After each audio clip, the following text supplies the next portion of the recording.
सभी प्यारे बच्चों को नमस्कार। तो इस वीडियो में क्लास 10th मैथ जो हमारे पास अरिहंत का आंसर पेपर है तो इसमें 2025 और सेट नंबर 2 हल कराने वाले हैं। यदि आपने इससे पहले के वीडियो नहीं देखे हैं तो उन सभी वीडियो का लिंक इस वीडियो की डिस्क्रिप्शन बॉक्स में दे देंगे, तो वहाँ जाके आप देख सकते हो। और फिर भी आपको कोई वीडियो ना मिले तो कमेंट करके बोल देना, तो उस वीडियो का लिंक आपके पास भेज देंगे। तो ज़्यादा ना समय लेते हुए वीडियो की शुरुआत करते हैं। और प्यारे बच्चों, यदि आपको वीडियो पसंद आए तो वीडियो को लाइक करने के साथ साथ यूट्यूब चैनल को सब्सक्राइब अवश्य कर लीजिए आप लोग। तो प्रश्न नंबर पहला है कौसे के माइनस कॉटे, फिर अगले कोष्ठक में लिखा हुआ 1 प्लस कौसे का मान कितना होगा।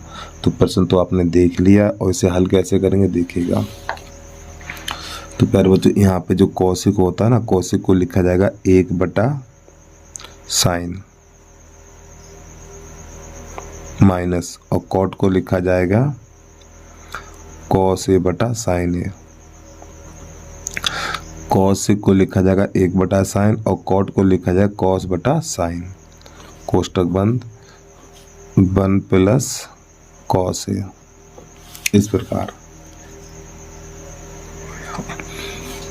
अब यहाँ पे देखो इसके हर समान है, तो जब इसके हर समान है तो ऊपर लिखना 1 माइनस cos a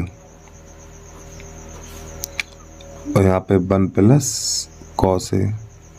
देखो बेटा इसके हर समान है, इसके हर समान है तो अंश को 1 माइनस cos करके लिख देना अब बटा sin a। यहाँ पे चाहो तो आप गुणा का चिन्ह भी लगा सकते हो। अब देखो एक बार प्लस एक बार माइनस है, तो आपने एक सूत्र देखा होगा a प्लस बी और a माइनस बी बराबर होता है a² माइनस b²।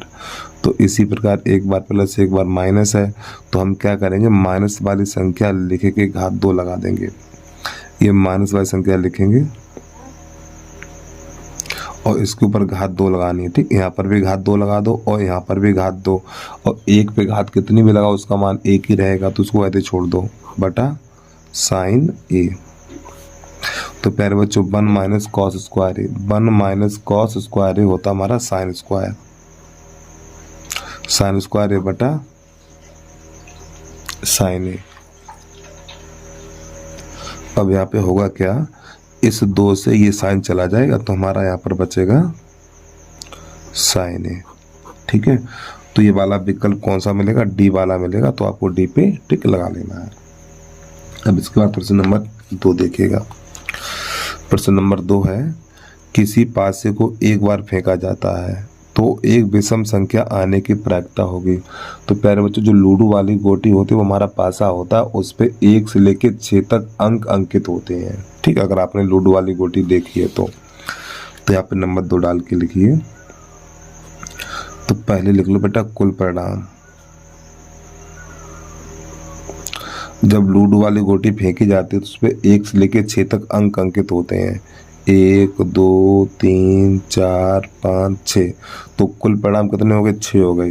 तो प्रश्न कह रहा है विषम संख्या आने की प्रायिकता।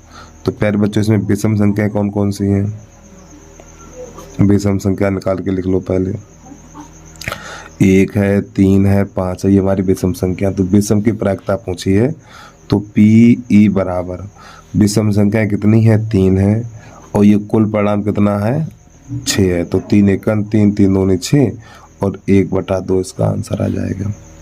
तो 1/2 बी वाला सही हो जाएगा हमारा। अगला प्रश्न देखिएगा। प्रश्न नंबर 3 है, ये एक टेबल दे रखी है, इसका माध्यक वर्ग ज्ञात करना है। तो पहले हम बनाने टेबल, फिर इसकी निकालेंगे संचयी बारंबारता। तो आपको प्रश्न नंबर 3 लिख लेना है।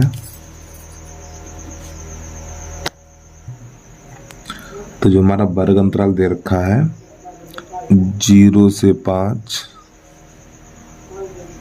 5 से 10, 10 से 15 और 15 से 20 और 20 से 25, ये हमें वर्ग अंतराल दे रखा है। अब इसके बाद जो बारंबारता है इसकी 3 2 5 4 और ये 1। अब इसकी निकालनी संचयी बारंबारता। तो संचयी बारंबारता कैसे निकालते हैं, पहले ये 3 लिख लो, 3 में इस 2 को जोड़ो 5, 5 में इस 5 को जोड़ो 10 और 10 में इस 4 को जोड़ो 14 और 14 में 1 को जोड़ो 15। तो बेटा ये जो संख्या निकलती है ना हमारी ये वाली, ये n का मान निकलता है। ठीक है, तो आपको यहाँ पे लिख लेना n बराबर 15 ऐसे करके। तो नई लाइन से लिखना आपको n/2। तो n का मान 15/2। तो 2 का भाग 15 में लगाए तो 7.5 निकलेगा। अब आपको ये देखना है ये 7.5 संचयी बारंबारता में कहाँ पर आएगा। देखो 7.5 इसमें नहीं आएगा, इसमें नहीं आएगा, तो 7.5 यहाँ पर मिलेगा। तो इस 10 के सामने वाला जो अंतराल होगा ये वाला, यही हो जाएगा आपका माध्यक वर्ग। तो आपको नई लाइन से लिखना है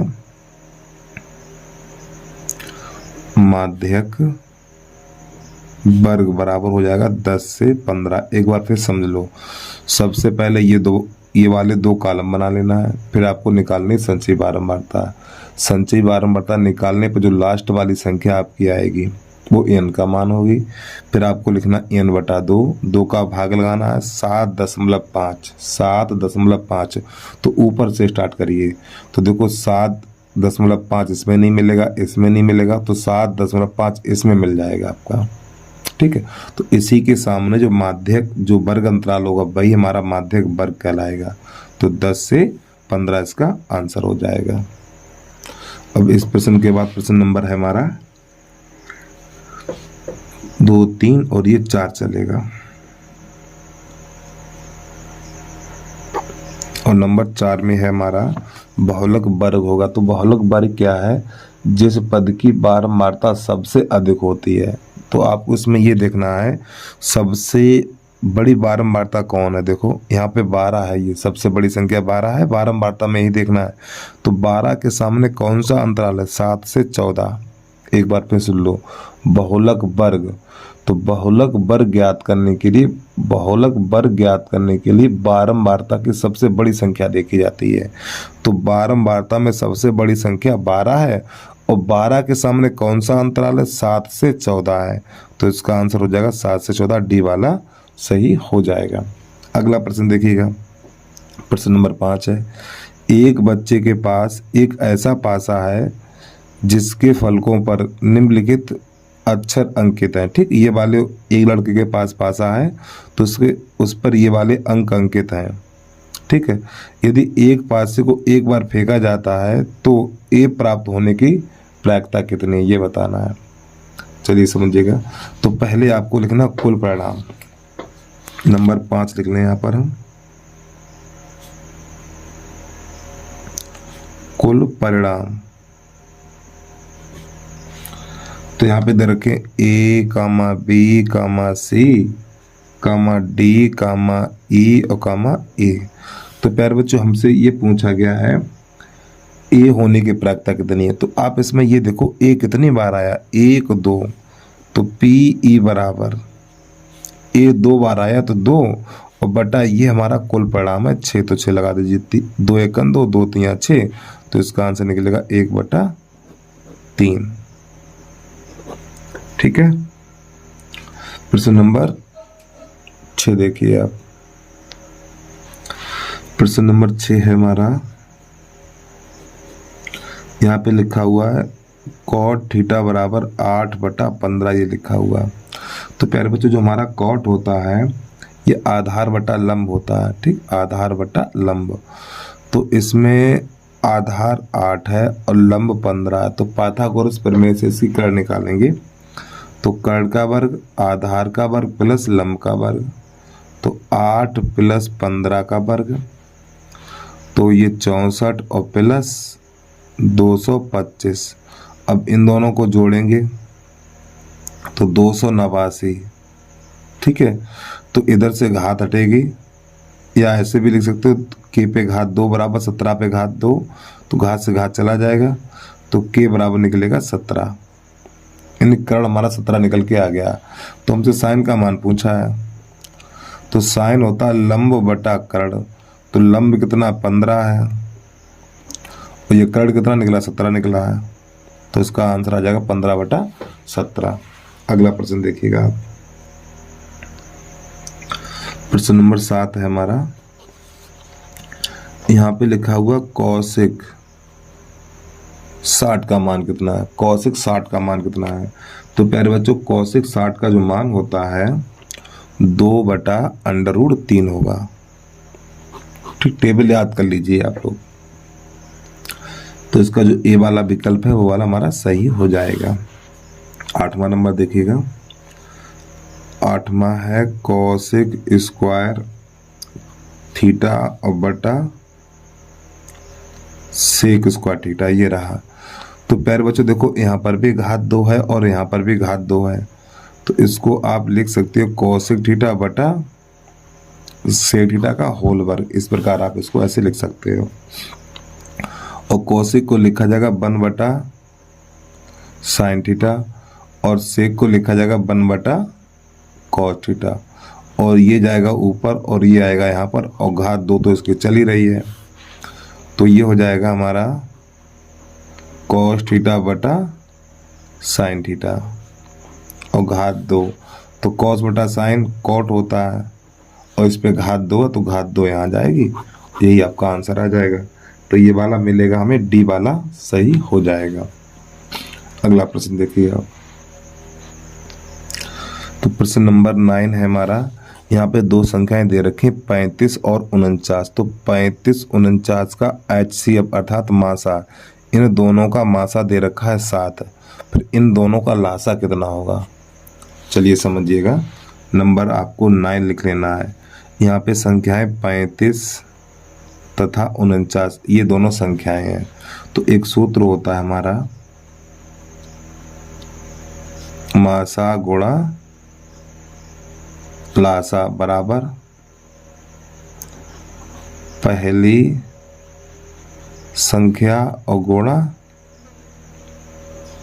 दूसरी संख्या। तो इन दोनों का मासा दे रखा है 7, तो 7 लिख लीजिए। और लासा हमें ज्ञात नहीं है। और पहली संख्या हमारी है 35 और दूसरी संख्या है 49। 7 एकन 7, एक ही संख्या काटना, 7 से या तो ये काटो या फिर ये काटो। 7 एकन 7 और 7 सत्ते 49। तो यहाँ पे बचेगा लासा बराबर 7 पन्ना 35 की 5 हासिल 3 और 7 तियां 21, 21 और 3 24। तो इसका आंसर निकलेगा 245। ठीक, अगला प्रश्न देखिए आप।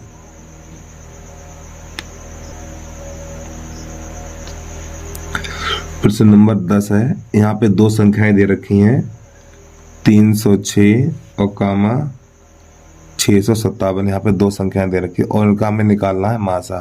तो प्यारे बच्चों भाग विधि से इसका मासा निकालेंगे हम। 306 6 5 7, तो ये जाएगा 2 बार हमारा। ठीक है, तो 6 दूनी 12 और 3 दूनी 6, घटाओ यहाँ पे बचेगा 6, यहाँ बचेगा 4। 6 दूनी 12 हाँ से लेख, हाँ सही तो लिखा हमने, घटाओ 45। अच्छा 45 बचेगा यहाँ पर। ठीक, माफी चाहता हूँ मैं। दोबारा भाग चालू करो। अब इस संख्या को अंदर लिखो 306, तो ये चला जाएगा हमारा 6 बार। 6 पंजा 30, 6 पंजा 30 हासिल 3, 6 चौक 24, 3 27। यहाँ पर 6 बचेगा, फिर यहाँ से ढाई लेंगे 10, यहाँ पे 3 36 बचेगा। दोबारा भाग चालू करेंगे तो यहाँ पे लिखना है 45, तो 36 एकन 36, तो यहाँ पर बचेगा 9 और दोबारा भाग चालू करेंगे। अब यहाँ 36 लिखा जाएगा, तो 9 चौक 36। ठीक, तो जब हमने मासा निकाला, जो अंतिम भाजक है बेटा हमारा, अंतिम भाजक वो कितना 9 है, तो इसका जो मासा हो जाएगा 9 हो जाएगा। ठीक है, प्रश्न नंबर 10 के बाद 11 नंबर देखिए आप। 11 नंबर में दो संख्याएं दे रखी हैं। देखो प्रश्न दिखा दें आपको। 11 नंबर में दो संख्याएं हैं, एक ये और एक ये। तो नहीं, लासा है 168 और मासा है 6। एक संख्या हमारी 24, तो दूसरी संख्या ज्ञात करनी है। तो ये हमारा लासा है और ये हमारा मासा है, और एक संख्या ये है तो दूसरी संख्या ज्ञात करनी है। तो प्यारे बच्चों अभी मैं पीछे वाले सवाल में सूत्र बता चुका था एक। लासा गुणा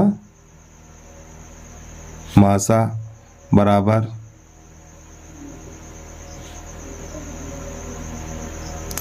पहली संख्या गुणा दूसरी संख्या।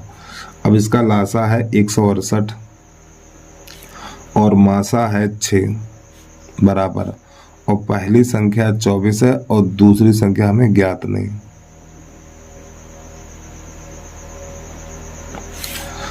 अब ये कटेगा हमारा 12 से काट दो, 12 दूनी 24 और 12 एकन 12, इसमें 4 बचे हुए तो 12 चौक 48, फिर 2 से काट दो, 2 एकन 2 और 2 तिया 6, तो 14 तियो 42। यहाँ पे दूसरी संख्या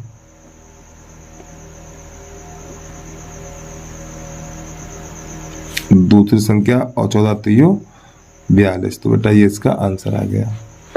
ठीक, अगला प्रश्न देखिए आप। प्रश्न नंबर 12 में बिंदु 2 दे रखे हैं। यहाँ पे लिखा हुआ ए कामा बी तथा बी 2a कामा 2b। अब इनके बीच की दूरी ज्ञात करनी है।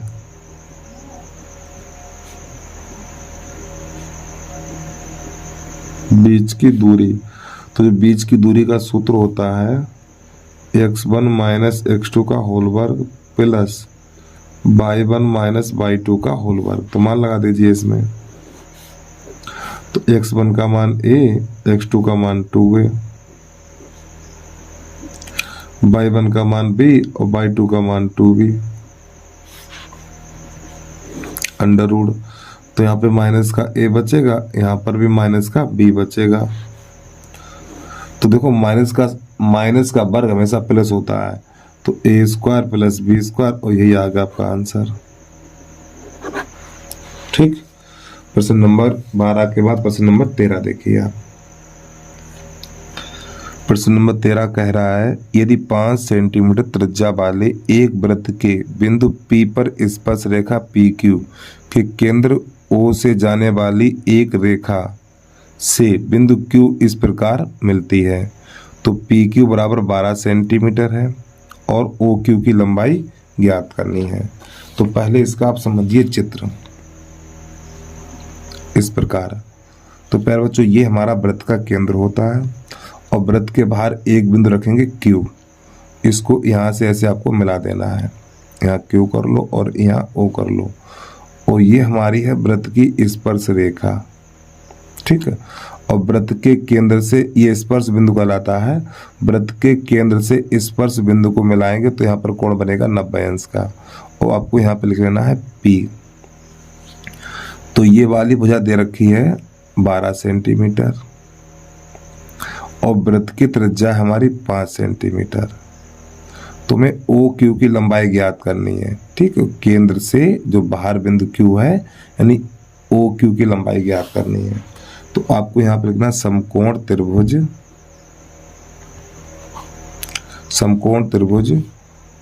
OPQ में।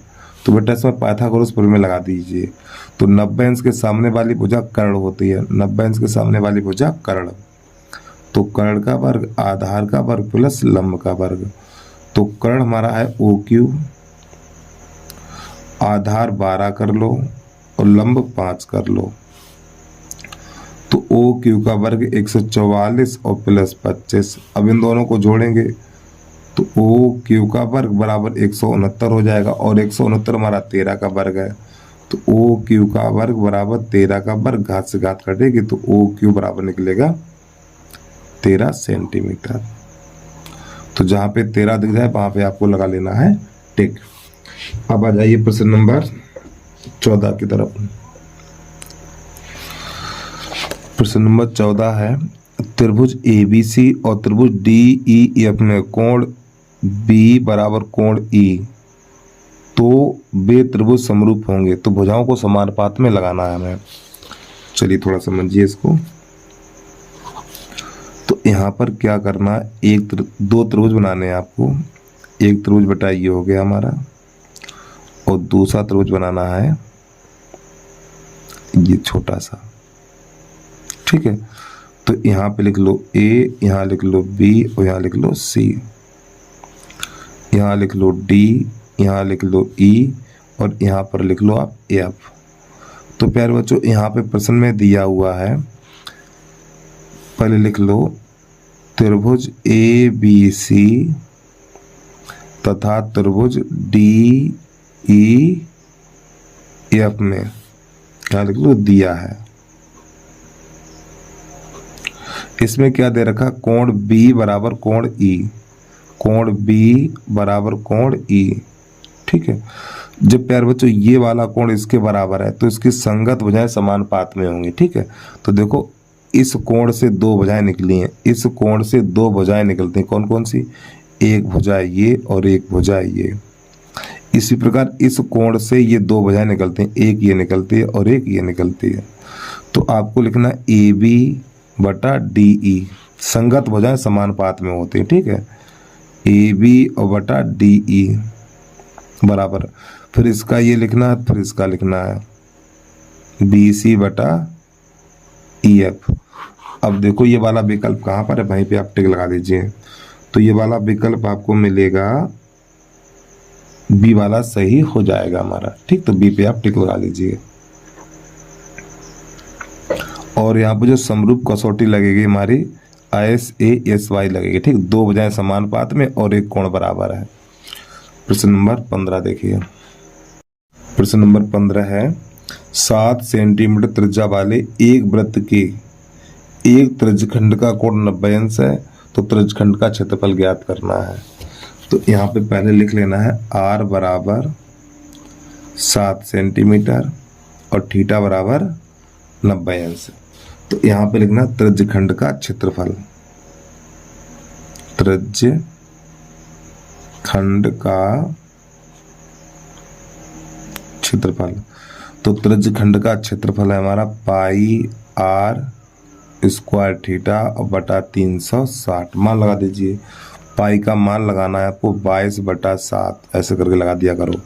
R का मान 7 गुणा 7 और थीटा का मान 90 बटा 360। तो प्यारे बच्चों 90 एकन 90 और 90 चौको 360, 7 एकन 7, 7 एकन 7, फिर 2 से काटो, 2 दूनी 4, ये हो जाए 11। तो 11 सत्ते 77 और बटा ये 2 का भाग लगाएंगे 77 में तो जाएगा 38.5 वर्ग सेंटीमीटर, ठीक है। अगला प्रश्न देखिए आप।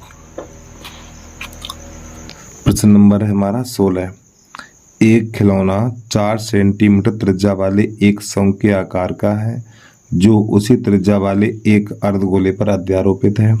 यदि शंकु की तिर्यक ऊंचाई 12 सेंटीमीटर है तो खिलौने का संपूर्ण पृष्ठीय क्षेत्रफल ज्ञात कीजिए। तो सबसे पहले आपको बनाना है यहाँ पर एक अर्धगोला और इस अर्धगोले पर एक शंकु अध्यारोपित है। तो बच्चों ये हमारा शंकु हो गया, ठीक है। ये शंकु की ऊंचाई है और ये त्रिज्या है और ये L, तो L बराबर दे रखा है 12 सेंटीमीटर और त्रिज्या R बराबर है हमारा 4 सेंटीमीटर। तो यहाँ पे हमें लिखना है शंकु तथा अर्धगोले की त्रिज्या समान है। शंकु तथा अर्धगोले की त्रिज्या समान है तो आपको लिखना R बराबर 4 सेंटीमीटर और L बराबर लिख लेना 12 सेंटीमीटर। अब आपको लिखना ठोस का पृष्ठीय क्षेत्रफल, ठोस का पृष्ठीय क्षेत्रफल। तो प्यारे बच्चों इस ठोस में एक अर्धगोला है और एक शंकु है, तो अर्धगोले का वक्रपृष्ठ 2 पाई R स्क्वायर प्लस और शंकु का वक्रपृष्ठ पाई R L। यहाँ पे मान लगा दीजिए 2 गुणा पाई को ऐसे छोड़ दो, R का मान 4 है तो 4 का वर्ग प्लस पाई गुणा, यहाँ पे लिखेंगे हम आर की जगह पे 4 और एल की जगह पे लिख देना है 12। अब इसको हल करिए तो ये हो जाएगा हमारा 4 चौक 16, ये 4 चौक 16 और 16 दूनी 32, 32 पाई प्लस 12 चौक 48, ये हो जाएगा 48 पाई। अब हमें इन दोनों को जोड़ देना है, तो जब इन दोनों को जोड़ेंगे तो 80 पाई और सेंटीमीटर स्क्वायर निकल के आ जाएगा।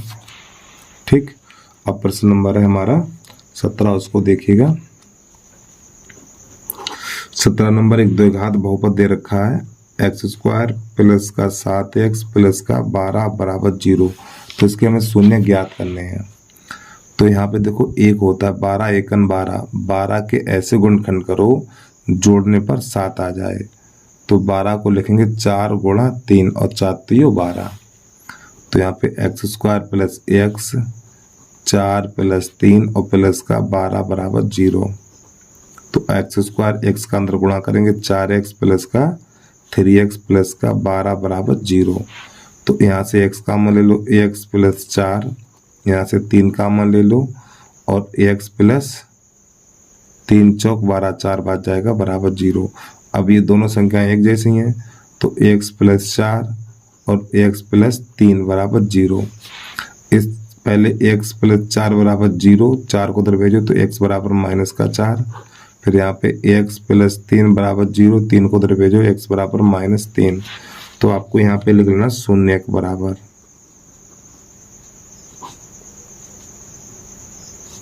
शून्य माइनस 4 तथा माइनस 3। तो बेटा ये इसका आंसर आ गया, -4 -3। तो ए वाला इसका सही हो जाएगा। प्रश्न नंबर 18 देखिएगा। यहाँ पे x और y के मान ज्ञात करने हैं। तो x प्लस y बराबर 14, ये समीकरण नंबर 1 कर लो, और x माइनस y बराबर 2, ये समीकरण नंबर 2 कर लो। अब यहाँ पे विलोपन से हल कर दो। ठीक, y से y कट गया, x 2x और ये हो जाएगा 16, 2 एकन 2, 2 अट्ठे 16। तो x बराबर 8। अब x का मान 1 में लगा दो, 1 में रखने पर तो जो हमारा x बराबर 8 निकला, तो 8 आपको यहाँ पे लगा देना है। तो ये हो जाएगा हमारा 8 प्लस y बराबर 14, 8 को उधर भेज दो, तो y बराबर 14 माइनस 8, तो y बराबर हमारा निकलेगा 6। ठीक है, तो इस प्रकार प्रश्न नंबर 18 हमारा हो जाता है कंप्लीट। प्रश्न नंबर 19 है हमारा, यदि द्विघात बहुपद ये दे रखा है, ठीक है, के मूल समान है तो के का मान ज्ञात कीजिए। और साथ में प्रश्न नंबर 20 भी देख लो, ये एपी दे रखी है, इसका 7वां पद ज्ञात करना हमें। तो पहले आप लिख लो 19 नंबर। यहाँ पर जो द्विघात समीकरण दे रखा है, के एक्स स्क्वायर प्लस का 2 अंडर रूट 6x और प्लस का 3 बराबर 0। तो पहले इसके हम ए बी सी के मान छाटेंगे। तो प्यारे बच्चों, ये ए का मान होता है और ये बी का मान और ये सी का मान। तो ए बराबर हो जाएगा के और बी बराबर 2 अंडर रूट 6 और सी बराबर 3 हो जाएगा। तो मूल समान है, तो जब मूल समान है तो बी स्क्वायर माइनस 4ac बराबर आपको 0 लगा देना है। तो मान लगाइए ये बी का मान है 2 अंडर रूट 6 का वर्ग माइनस 4, ए का मान के और सी का मान 3 बराबर 0। अब प्यार बच्चों, यहाँ पर थोड़ी समझने वाली बात है। देखो, जो अंडर रूट के बाहर संख्या होती है उसका वर्ग हो जाता है। एक बार फिर से लो, देखो यहाँ पे होल वर्ग है, जो अंडर रूट के बाहर होती है उसका वर्ग हो जाएगा और इसका अंडर रूट हट जाएगा।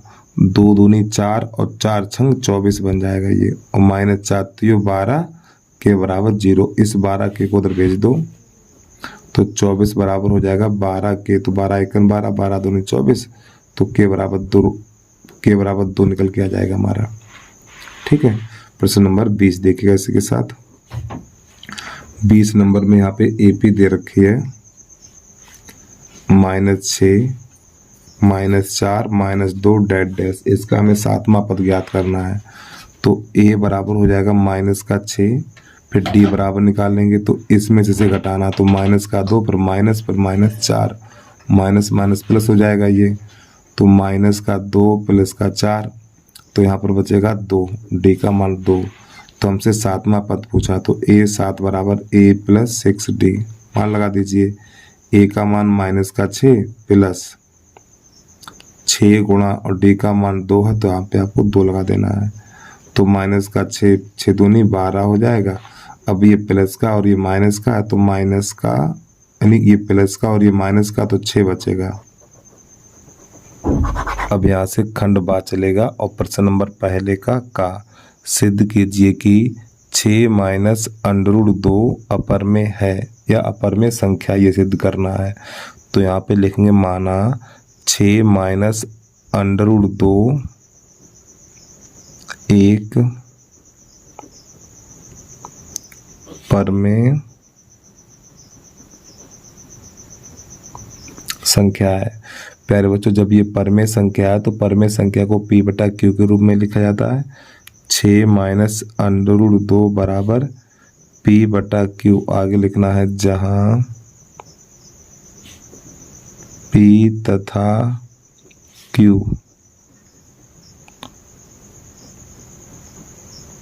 सह अभाज्य पूर्णांक है और Q नॉट इक्वल 0। ठीक, आपको ये वाली लाइन लिखना है। अब यहाँ पे क्या करेंगे, जो P बटा Q को उधर ले आओ और माइनस का √2 इधर भेज दो, तो आपका हो जाएगा 6 माइनस P बटा Q बराबर √2 हो जाएगा। अब इसका गुणा इसमें करेंगे, तो यहाँ पे एक करना चाहो तो कर लो, इसका इसमें इसका इसमें, तो 6Q माइनस P बटा Q बराबर √2। तो प्यारे बच्चों, यहीं पे ये प्रश्न खत्म हो जाता है। अब यहीं पे थोड़ी इसकी हिंदी देख लीजिए आप। अब आपको यहाँ पे हिंदी लिखनी है। 6Q माइनस P बटा Q एक परमेय संख्या है।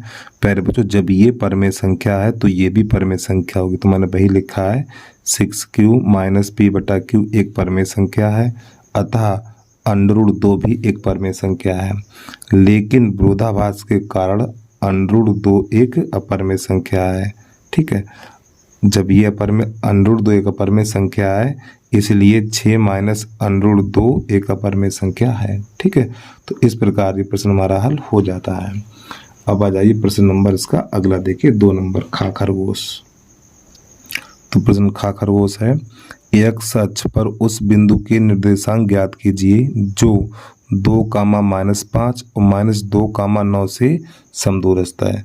तो प्यारे बच्चों, x अक्ष के निर्देशांक होते हैं x, 0। तो यहाँ पे सबसे पहले बनाना आपको एक रेखाखंड। ठीक है, देखो जिन दो बिंदुओं के बीच में और शब्द लिखा होता है, जिन दो बिंदुओं के बीच में और शब्द लिखा होता है तो वे बिंदु रखते हैं किनारे पे। तो यहाँ पे देखो 2,-5, फिर इसके बाद -2,9। ठीक है, तो इन दोनों बिंदुओं के बीच में और शब्द लिखा, तो इन दोनों बिंदुओं को लिखेंगे किनारे पर। और x अक्ष के निर्देशांक, ठीक, यहाँ पे कर लो P, तो x अक्ष के निर्देशांक है x, 0। तो जो बिंदु P है A B से समदूरस्थ है, तो x का मान ज्ञात करना है। तो यहाँ पे लिखेंगे हम AP के बीच की दूरी और बराबर PB के बीच की दूरी। तो AP के बीच की दूरी बराबर, फिर लिखना है PB के बीच की दूरी, के बीच की दूरी। और जब हम दोनों तरफ बीच की दूरी का सूत्र लगाएंगे तो बेटा √ नहीं लगाना है आपको, x1 माइनस x2 का होल वर्ग प्लस y1 माइनस y2 का होल वर्ग। इसी प्रकार यहाँ पर x1 माइनस x2 का होल वर्ग प्लस y1 माइनस y2 का होल वर्ग। जब हम दोनों तरफ बीच की दूरी का सूत्र लगाएंगे तो आपको √ नहीं लगाना है। तो प्यारे बच्चों, यहाँ पे लिखा AP, A का बिंदु है 2,-5 और B का बिंदु है x, 0। यानी ये वाले दोनों बिंदु इधर रखे जाएंगे और ये वाले दोनों बिंदु इधर रखे जाएंगे। चलिए लगाइए, तो x1 का मान 2 और x2 का मान x और इसका होल वर्ग प्लस y1 का मान -5 और y2 का मान 0, इसका होल वर्ग बराबर। इसी प्रकार देखो PB, तो ये वाले दोनों बिंदु लिए जाएंगे। तो यहाँ पे x1 का मान x माइनस x2 का मान माइनस का 2 है तो प्लस का 2 बन जाएगा। y1 का मान 0 और y2 का मान 9, इसका होल वर्ग। तो यहाँ पर a माइनस बी का होल वर्ग, तो प्यारे बच्चों a square plus B square minus का 4x हो जाएगा और ये प्लस का 25 हो जाएगा। यहाँ पे a प्लस बी का होल वर्ग, तो देखो a square plus B square और प्लस 2ab हो जाएगा और दो दूनी 4x हो जाएगा हमारा। अब ये 9 नेम 81 हो जाएगा। तो एक्स स्क्वायर से एक्स स्क्वायर और ये 4 से ये 4 काट दो। अब इस 4x को ले आओ इधर, तो माइनस का 4x माइनस का 4x और बराबर ये 81। इस 25 को दिलाओ तो माइनस का हो जाएगा, तो यहाँ पर माइनस का 8x बराबर यहाँ पर बचेगा 56 प्लस का, तो 8 × 8 8 7 56, तो माइनस का चिन्ह इसमें लग जाएगा, तो x बराबर हो जाएगा माइनस का 7। ठीक है, तो आपको नई लाइन से लिखना x अक्ष के निर्देशांक, x अक्ष के निर्देशांक। तो x अक्ष के निर्देशांक होते हैं x, 0, तो x का मान -7 निकला है, तो -7, 0, तो यही आ गया आपका आंसर।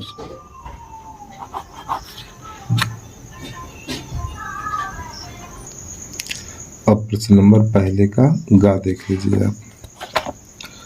तो यहाँ पे कह रहा है बिंदु A -2, B 2, 8 को जोड़ने वाले रेखाखंड AB को 4 बराबर भागों में विभाजित करने वाले बिंदुओं के निर्देशांक ज्ञात करिए। तो सबसे पहले बनाना है आपको एक रेखाखंड जिसका नाम है A और यहाँ पे लिख लो B। मैंने अभी आपको पिछले प्रश्न में बताया था जिन दो बिंदुओं के बीच में और शब्द लिखा होता है उन्हें किनारे पे लिखते हैं। तो यहाँ पर -2, 2, फिर यहाँ पे लिखना है 2, 8 और इस रेखाखंड यानी रेखाखंड AB के 4 बराबर भाग करने हैं। एक ये कर लो, एक ये कर लो और एक ये कर लो। तो यहाँ पे लिख लो P, यहाँ लिख लो Q, यहाँ लिख लो R। तो ये 4 भाग में बराबर है। तो प्यारे बच्चों इस वाली दूरी को 1 कर लो, इसको 1 कर लो, इसको 1 कर लो, चारों भाग बराबर है ना, इसको भी 1 कर लो। तो सबसे पहले निकालने हैं P के निर्देशांक। ठीक है, P के निर्देशांक निकालेंगे हम। या एक काम करो, देखो ये जो बिंदु हमारा Q है ना, जो बिंदु Q है वो A और B के बीचों बीच में है। देखो जो Q बिंदु है ये वाला, ये जो हमारा Q बिंदु है A और B के बीच में है। तो यहाँ पे लिखेंगे हम AB का मध्य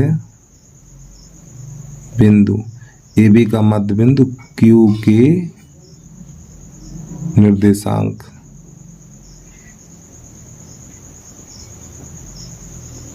AB का मध्य बिंदु Q के निर्देशांक।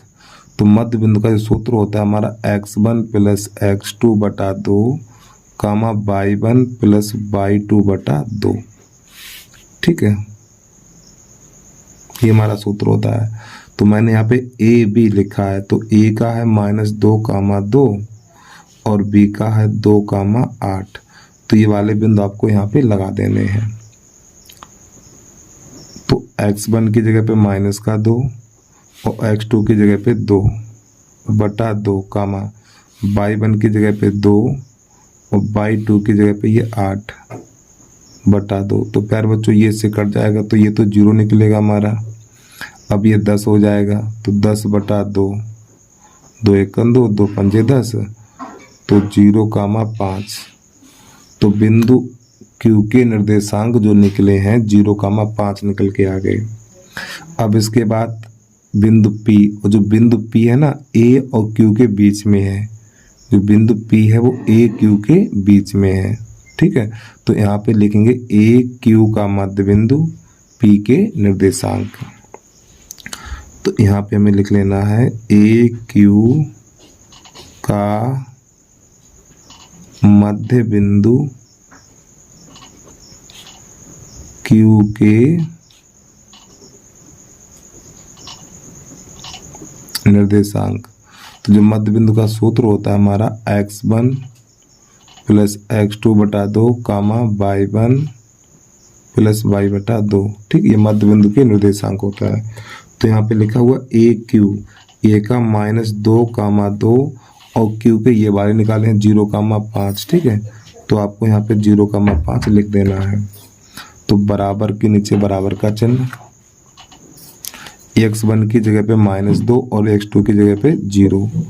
तो -2 और प्लस 0 बटा 2 कामा 5 और ये 2 और ये 5, 2 प्लस 5 बटा 2। तो यहाँ पर बचेगा जो हमारा -2 बटा 2 कामा 7 बटा 2, ये से कट जाएगा तो -1, तो -1 कामा 7 बटा 2। ठीक है, ये अब ये हमें यानी जो ये वाले बिंदु मिले हैं क्यू के मिले हैं। ठीक, किसके मिले हैं, सॉरी पी के, हाँ क्यू के मिले हैं। क्यू के क्यों, पी के निर्देशांक निकाले ना हमने, ये जो निर्देशांक निकले हैं पी के निर्देशांक निकले हैं।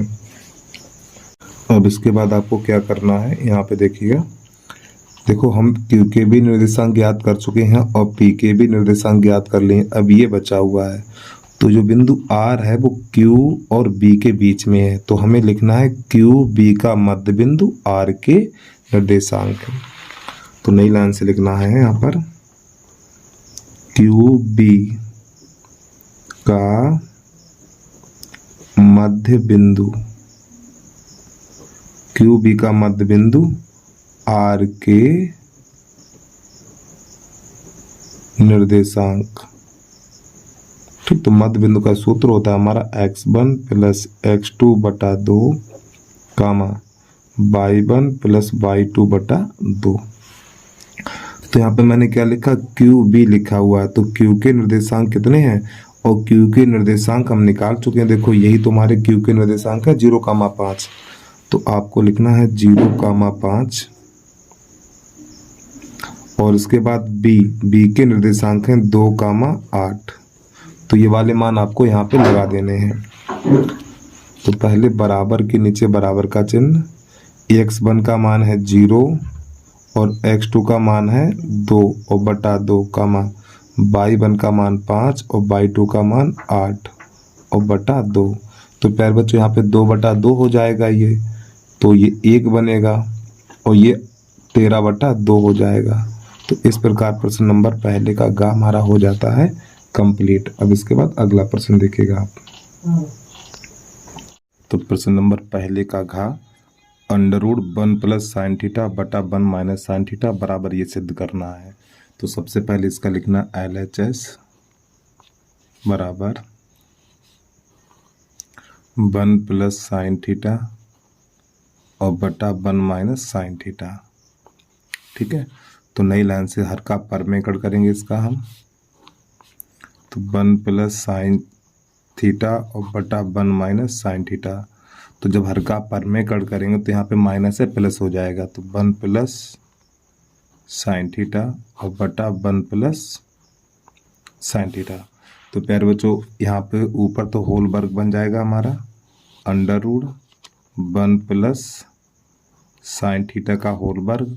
अब यहाँ पे एक बार प्लस एक बार माइनस है, तो जब आपको एक बार प्लस एक बार माइनस मिल जाए तो माइनस वाली संख्या लिख के, ठीक है, ये माइनस वाली संख्या लिख लो और इसके ऊपर घात 2 लगा दो और यहाँ पे घात 2 लगाएंगे तो एक ही रहेगा।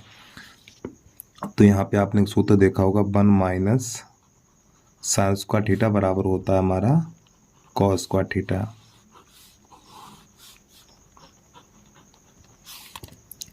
तो यहाँ पे 1 माइनस साइन स्क्वायर की जगह पे कॉस स्क्वायर लिख दिया जाएगा। तो पहले बड़ा सा अंडर लगाना है 1 प्लस साइन थीटा का होल वर्ग बटा 1 माइनस साइन स्क्वायर की जगह पे आपको लिख देना है कॉस स्क्वायर थीटा। अब देखो यहाँ पर भी घात 2 है और यहाँ पर भी घात 2 है, तो अंडर रूट, तो इसको लिखेंगे 1 प्लस साइन थीटा बटा कॉस थीटा का होल वर्ग, इसको इस प्रकार लिखेंगे। अब प्यारे बच्चों यहाँ पे क्या हुआ, इस 2 से ये अंडर चला जाएगा तो यहाँ पर बचेगा 1 प्लस साइन थीटा बटा कॉस थीटा। अब इसको थोड़ा अलग अलग करेंगे तो आपको लिखना है 1 बटा कॉस थीटा और साइन थीटा बटा कॉस थीटा। इसको हम ऐसे लिख सकते हैं, तो 1 बटा कॉस सेक होता है और साइन बटा कॉस टेन होता है। ठीक है, तो आपको लिख देना है LHS बराबर RHS। ठीक है, तो इस प्रकार प्रश्न नंबर पहले का हमारा घाघड़ी हो जाता है कंप्लीट। अब इसके बाद प्रश्न नंबर देखिएगा आप लोग, इसका 5वां। इसका प्रश्न नंबर 5 कह रहा है त्रिज्या 21 सेंटीमीटर वाले वृत्त की एक जीवा केंद्र पर 60 अंश का कोण अंतरित करती है, तो संगत वृत्तखंड का क्षेत्रफल ज्ञात करना हमें। तो R का मान दे रखा है 21 सेंटीमीटर और थीटा का मान है हमारा 60 अंश और वृत्तखंड का क्षेत्रफल ज्ञात करना है।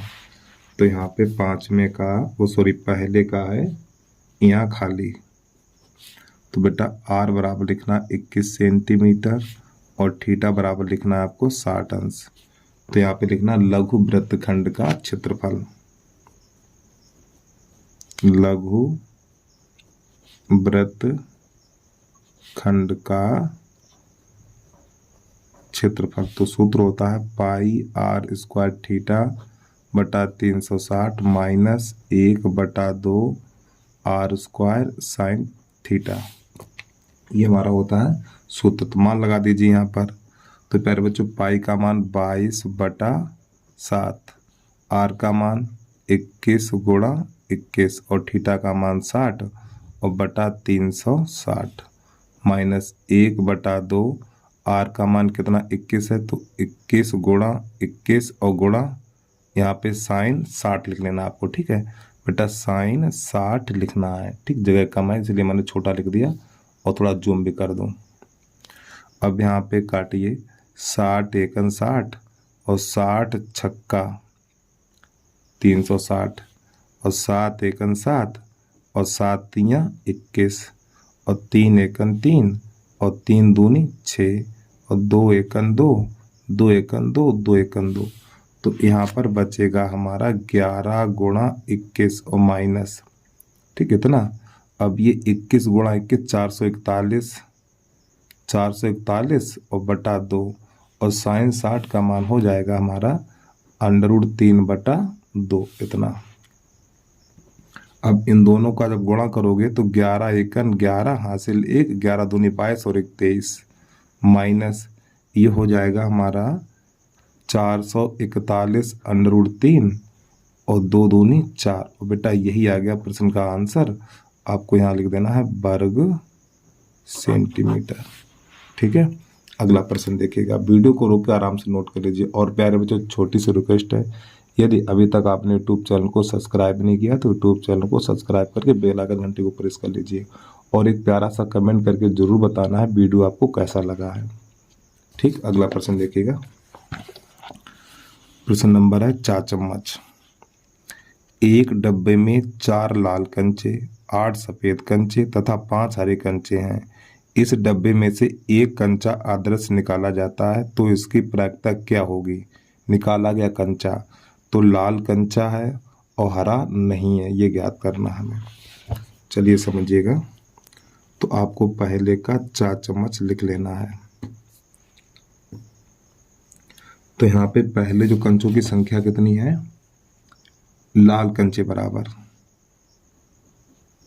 लाल कंचे, तो लाल कंचे हैं 4, फिर इसके बाद सफेद कंचे,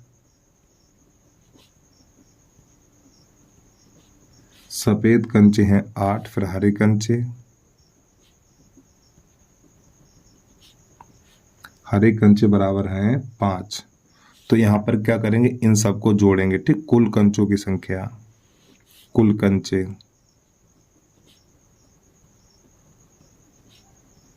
जब इसको जोड़ेंगे तो 8 5 13 4 17, तो कुल कंचों की संख्या 17 निकलेगी। ठीक है, तो ये हमारा हो जाता है कुल परिणाम। तो इसका प्रश्न नंबर पहला है, कह रहा है ये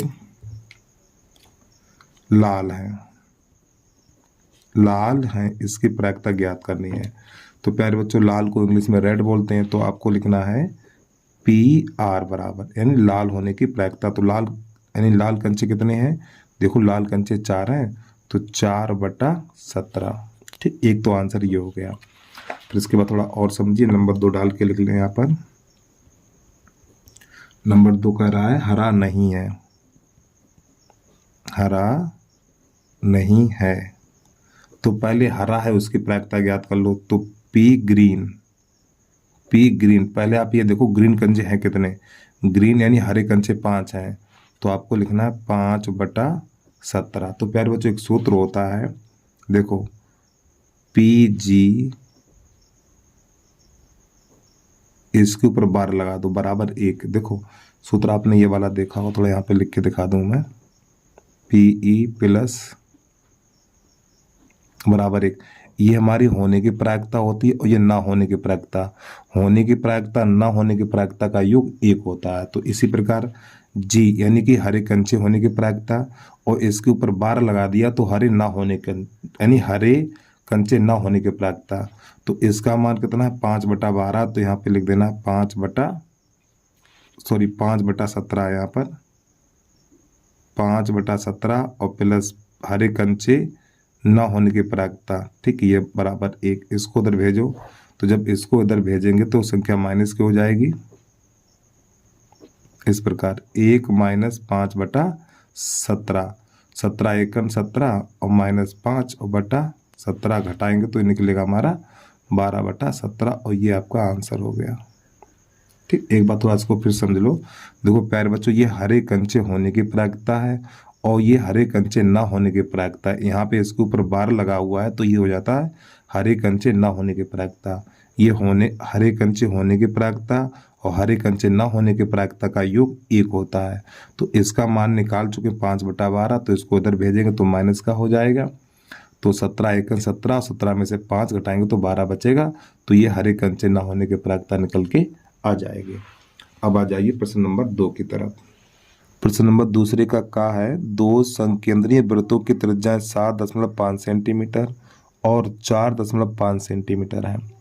बड़े वृत्त की उत्जीवा की लंबाई ज्ञात कीजिए जो छोटे वृत्त को स्पर्श करती है। तो सबसे पहले आपको इसमें यह समझना है संकेंद्रीय वृत्त क्या है।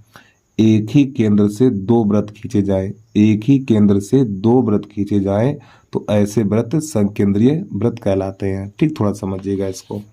तो एक वृत्त ये है और आपको ये प्रकार से ही खींचना है। ठीक, ये वृत्त का केंद्र है हमारा, तो इसी केंद्र से एक और वृत्त खींचना है आपको इसी के ऊपर इस प्रकार।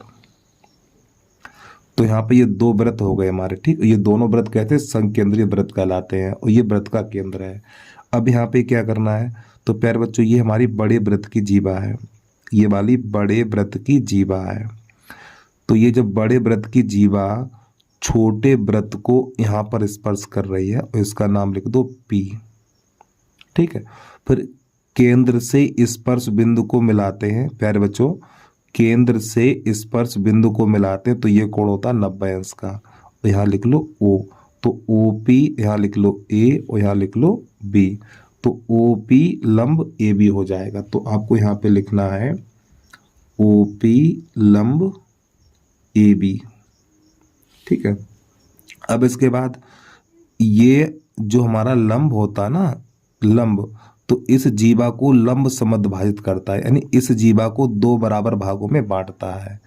अब ये हमारी छोटे वृत्त की त्रिज्या है 4.5 और ये हमारी बड़े वृत्त की त्रिज्या है 7.5। तो सबसे पहले ये वाली भुजा ज्ञात कर लें हम। तो यहाँ पे लिखेंगे समकोण त्रिभुज, समकोण त्रिभुज APO में, APO में पाइथागोरस प्रमेय लगानी है। तो प्यारे बच्चों कर्ण का वर्ग, आधार का वर्ग प्लस लंब का वर्ग, तो 90 अंश के सामने वाली भुजा कर्ण और ये आधार और ये लंब। तो कर्ण है हमारा 7.5 का वर्ग बराबर आधार हमारा है AP का वर्ग और प्लस ये 4.5 का वर्ग, इतना। अब यहाँ पे इसका वर्ग करो, तो जब 75 का वर्ग करेंगे तो निकलेगा हमारा 56.25, ठीक, बराबर AP का वर्ग। इसका वर्ग करेंगे तो आपका ये हो जाएगा 25 और 4 पंजे 20 और इसका दशमलव यहाँ पे लग जाएगा। अब इस संख्या को उधर भेजो तो घट जाएगा, तो 56.25 और माइनस 20.25 बराबर AP का वर्ग। तो प्यारे बच्चों जब इसमें से घटाएंगे तो बचेगा हमारा 36। तो यहाँ पर AP का वर्ग बराबर 36 बचेगा। तो यहाँ पर AP का वर्ग बराबर 36 को लिखेंगे 6 पे घात 2 तो घात से घात चला जाएगा, तो AP बराबर निकलेगा 6 सेंटीमीटर। ठीक है, तो प्यारे बच्चों ये वाली जो लंबाई निकली है 6, तो 6 ये है और यहाँ से लेके यहाँ तक 6 ये है। तो इस बड़े वृत्त की जीवा AB की लंबाई ज्ञात करनी है। तो आपको लिखना बड़े वृत्त की जीवा, बड़े वृत्त की जीवा AB बराबर 6 + 6, तो आपका 12 सेंटीमीटर इसका आंसर आ जाएगा। तो उम्मीद है आपको समझ में आ गया होगा। अब आ जाइए प्रश्न नंबर दूसरे का खा। प्रश्न नंबर 2 खा में देखो ये दिया हुआ और ये दिया हुआ और ये इसका चित्र और ये हमें सिद्ध करना है। ठीक है, तो पहले इसका चित्र बनाएंगे, फिर लिखेंगे दिया है इतना और ये इतना और ये सिद्ध करना है। तो बेटा ये हमारा चित्र है, तो सबसे पहले आपको इसमें लिखा दिया है, इसमें क्या क्या दिया हुआ है,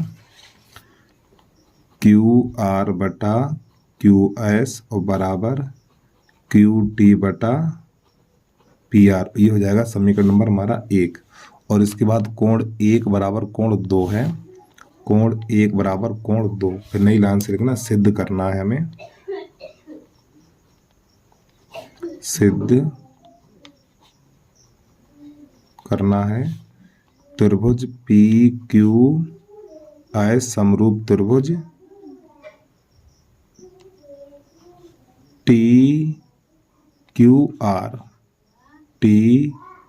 TQR ये सिद्ध करना। ठीक है, तो नई लाइन से लिखना उपपत्ति,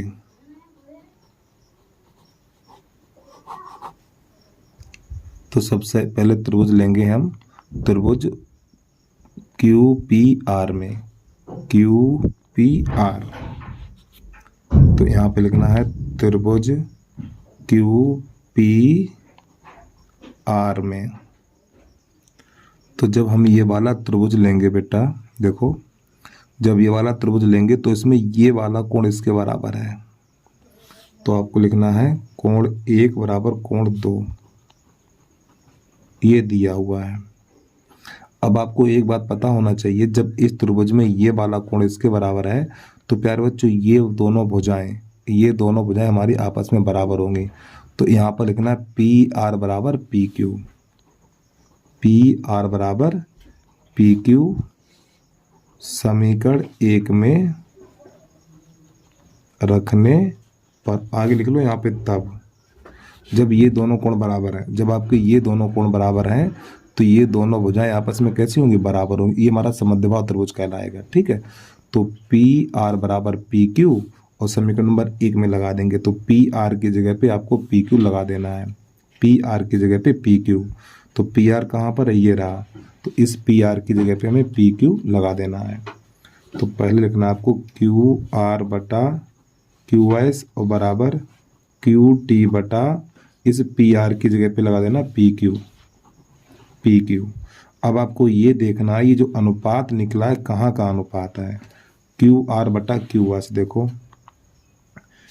QR बटा QS, पहले ये बड़े त्रिभुज की भुजा है ये, फिर ये छोटे त्रिभुज की भुजा है ये, फिर इसके बाद यहाँ पे QT बटा PQ, देखो QT पहले बड़े त्रिभुज की भुजा है ये, फिर बटा PQ, तो एक ये छोटा वाला त्रिभुज है, फिर एक ये बड़ा वाला त्रिभुज है, तो इसमें ये वाला कोण उभयनिष्ठ है, तो आपको नई लाइन से लिखना है कोण Q बराबर कोण Q, आगे लिख लो उभयनिष्ठ,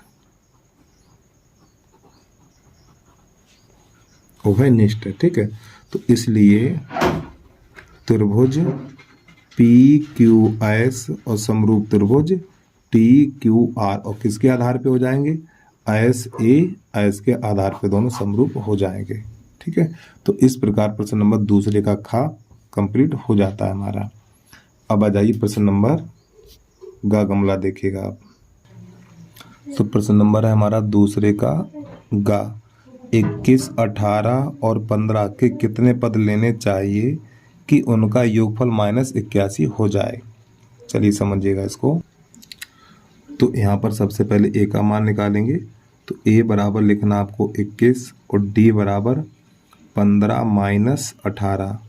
तो डी बराबर निकलेगा -3।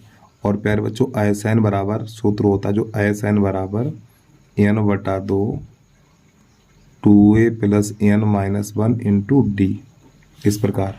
और यहाँ पे ISN का मान दिया हुआ है -81, तो आपको -81 यहाँ लिख लेना है।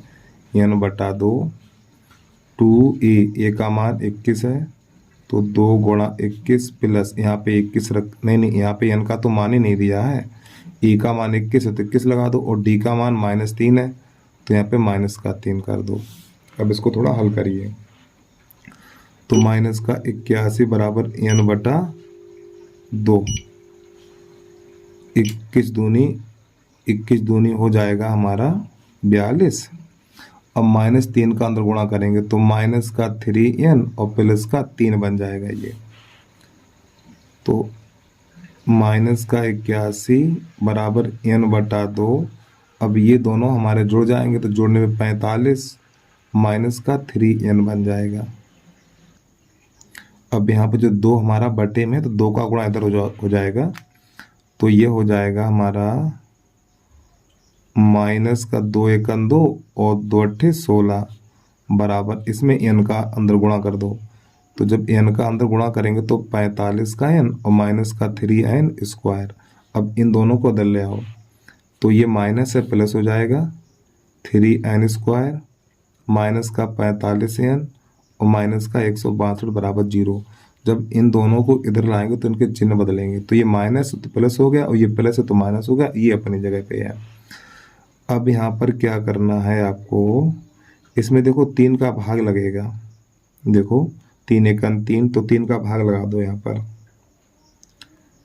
यहाँ पे हाँ, यहाँ पर भी 3 का भाग लग जाएगा।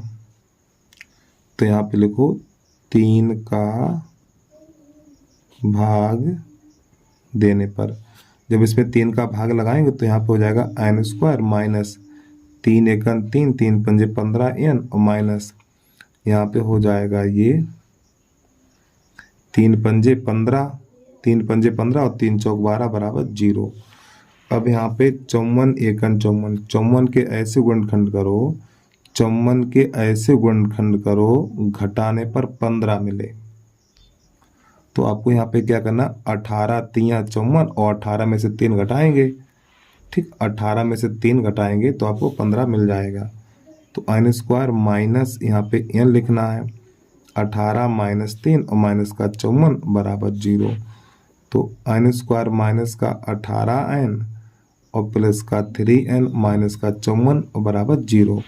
तो यहाँ से हम क्या करें, n कॉमन लेंगे तो n - 18, यहाँ से प्लस का 3 कॉमन लेंगे तो n - 18 बराबर 0। तो यहाँ पे आपको लिख लेना है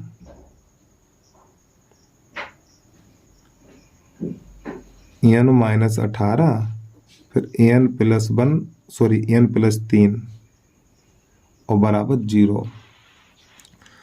तो n - 18 बराबर 0, तो n बराबर 18। ठीक, फिर n + 3 बराबर 0 और n बराबर -3। तो प्यारे बच्चों ये वाला उत्तर हमारा हो जाएगा अमान्य, ये वाला मान हो जाएगा। तो आपको लिखना है पदों की संख्या बराबर 18 हो जाएगी। ठीक है, तो ये हमारा आंसर निकल के आ गया। अब प्रश्न नंबर अगला देखिएगा आप लोग, वीडियो को रोक के आराम से नोट कर लीजिए। प्रश्न नंबर दूसरे का घाघड़ी है, द्विघात समीकरण x² + 10x + 21 के शून्य ज्ञात कीजिए और शून्यकों तथा गुणांकों के बीच के संबंध की जांच कीजिए। चलिए समझिएगा इसको। तो यहाँ पे एक्स स्क्वायर प्लस का 10x प्लस का 21 बराबर 0। तो सबसे पहले काटने इसके हमें गुणनखंड। तो यहाँ पे देखो 21 एकन 21, तो 21 के ऐसे गुणनखंड काटो जोड़ने पर 10 हो जाए। तो 7 तियाँ 21। तो यहाँ पे एक्स स्क्वायर प्लस का x 7 प्लस 3 और प्लस 21 बराबर 0। तो एक्स स्क्वायर ये 7x प्लस का 3x प्लस का 21 बराबर 0। तो यहाँ से x तो x प्लस 7, यहाँ से प्लस का 3 और x प्लस 7 बराबर 0। तो x प्लस 7 और x प्लस 3 बराबर 0। तो यहाँ पर x प्लस 7 बराबर 0, तो x बराबर माइनस का 7 हो जाएगा। फिर x प्लस 3 बराबर 0, तो x बराबर माइनस का 3 हो जाएगा। तो जो हमारे शून्यक निकलेंगे, शून्यक लिख दो या फिर मूल लिख दो, एक ही बात है। तो शून्यक निकलेंगे -7 कामा -3। ठीक है, अब इसकी बेटा करनी है जांच। इसकी जांच करने के लिए प्रश्न को लिखेंगे दोबारा से, जांच। तो यहाँ पे लिखा हुआ है एक्स स्क्वायर प्लस का 10x प्लस का 21 बराबर 0। तो इसमें पहले ए बी सी के मान छाटो। तो यहाँ पे 1 होता है, तो a बराबर 1 और b बराबर 10 और c बराबर 21। अब शून्यकों का योगफल, शून्यकों का योगफल, शून्यकों का योगफल बराबर होता है -b/a। और प्यारे बच्चों हमारे पास शून्य के ये हैं, तो इन दोनों के बीच में प्लस का चिन्ह लगाना है। तो -7 प्लस -3 बराबर -b का मान कितना 10 है और a का मान 1 है। तो प्लस माइनस माइनस -7 -3 बराबर -10, 1 लिखा नहीं जाएगा। अब आपको पता समान चिन्ह होने पे जोड़ देते हैं। तो -10 बराबर -10, एक तो ये निकला। फिर आपको अगला लिखना है शून्यकों का गुणनफल, शून्यकों का गुणनफल। तो शून्यकों का गुणनफल c/a होता है। अब जो हमारे शून्य है ना, ये वाले शून्य, इन दोनों के बीच में गुणा का चिन्ह लगाना है। तो -7 गुणा -3 और ये c/a। तो c का मान 21 है, a का मान 1 है, तो 21/1। अब प्यारे बच्चों माइनस माइनस प्लस और 7 तियाँ 21 और बराबर 21, तो ये भी दोनों बराबर निकल के आएगा। ठीक, तो इस प्रकार ये हमारी जांच हो जाती है, ऑपरेशन भी कंप्लीट हो जाता है। अब इसके बाद प्रश्न नंबर अगला देखिएगा आप। तो प्रश्न नंबर है हमारा 5वां, दूसरे का 5वां। तो ये हमें सारणी दे रखी, इसका माध्य ज्ञात करना है। ठीक, चलिए समझिएगा। तो सबसे पहले आपको दैनिक मजदूरी रुपए में, फिर श्रमिकों की संख्या f, श्रमिकों की संख्या को f या बारंबारता बोलते हैं। ठीक है, तो यहाँ पे जो हमारी दैनिक मजदूरी दे रखी है, एक काम करो पहले यहाँ पे लकीर कर लो। ठीक, इस प्रकार ये आप लोग भी इतनी टेबल बनाओ, पहले समझ लो टेबल, तो बाद में बनती रहेगी। तो दैनिक मजदूरी दे रखी है हमारी 500, 520। तो जितना तो अनसोल्ड में दिया वो लिख दिया हमने। ठीक है, अब आपको अगला कॉलम यहाँ पे लिखना है मध्यमान। ठीक, यहाँ पे लिखना है मध्यमान, मध्यमान। ठीक, तो मध्यमान को लिखा जाता है x से। तो मध्यमान निकालते कैसे हैं, इन दोनों को जोड़ के, इन दोनों को जोड़ के 2 का भाग लगाएंगे। तो जब हम इन दोनों को जोड़ेंगे तो ये हमारा हो जाएगा 1020, और 1020 में भाग लगाएंगे तो निकलेगा 510। ठीक है, तो 510। अब आपको यहाँ पे क्या करना है, देखो कितने कितने का अंतर है, इसमें 20-20 का अंतर है हर जगह। देखो मध्यमान निकालेंगे तो पहले आप इन दोनों को जोड़ो, इन दोनों को जोड़ेंगे तो इसका जोड़ हो जाएगा 1020। 1020 में 2 का भाग लगाएं तो 510 मिलेगा। अब आप इसमें ये देखो कितने कितने का अंतर है, 20-20 का अंतर है। तो इसमें 20-20 जोड़िए, तो 510 में 20 जोड़िए तो 530, फिर 530 में 20 जोड़िए 550, फिर इसमें 20 जोड़िए 570, फिर इसमें 20 जोड़िए 590। तो इस प्रकार ये मध्यमान हमें मिल जाता है। फिर अगला कॉलम बनेगा हमारा d बराबर हो जाएगा x माइनस ए, x माइनस ए। ठीक, x का मध्यमान है, ए हमारा कल्पित माध्य होता है। तो a का मान कहाँ से लाएंगे, तो जो हमारा मध्यमान का बीच वाला मान होता है वो कल्पित माध्य कहलाता है। मध्यमान के बीच वाला मान ये वाला, ठीक है, ये कहलाता कल्पित माध्य। तो ए बराबर हो जाएगा हमारा 550, ठीक है। तो ये डी बराबर एक्स माइनस ए कैसे निकालते हैं वो देखिए। तो पहले आप यही सब मान लिख लो, यहाँ पे लिखो 510, 530, 550, 570 और 590 ये लिख लो। और सब में से देखो माइनस ए है ना, एक्स, एक्स का मतलब है ये मध्यमान लिख लो।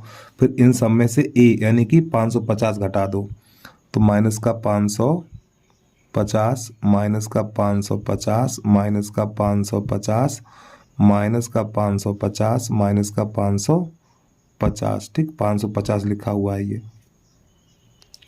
तो यहाँ पे प्यारे बच्चों 550 लिखा हुआ, ठीक है। अभी मैंने बटन लगा दिया, सूख जाएगा तो लिख देंगे। अब यहाँ पे घटाइए, इसमें से इसे घटाएंगे तो माइनस का 40 बचेगा। तो आपको यहाँ पे लिख लेना है माइनस का 40, ठीक है। अब इसमें से घटाएंगे तो माइनस का 20 बचेगा। फिर ये प्लस माइनस कट जाएगा तो आपका यहाँ पे बचेगा 0। अब ये संख्या बड़ी है और ये छोटी है, तो अब यहाँ पे बचेगा हमारा 20। तो प्यारे बच्चों मैंने आपको बताया था यहाँ पे 550 है, तो 590 में से 550 घटाएंगे तो यहाँ पर बचेगा हमारा 40। अब हमारा जो अगला कॉलम बनेगा एफ इंटू डी, तो यहाँ पे आपको लिख लेना है एफ इंटू डी।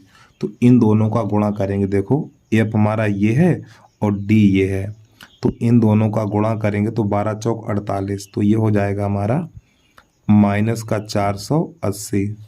फिर इसके बाद इन दोनों का गुणा करेंगे तो 14 दूनी 28, तो माइनस का 280 बन जाएगा। फिर इसके बाद 8 का गुणा 0 में करेंगे तो आपका 0 बन जाएगा।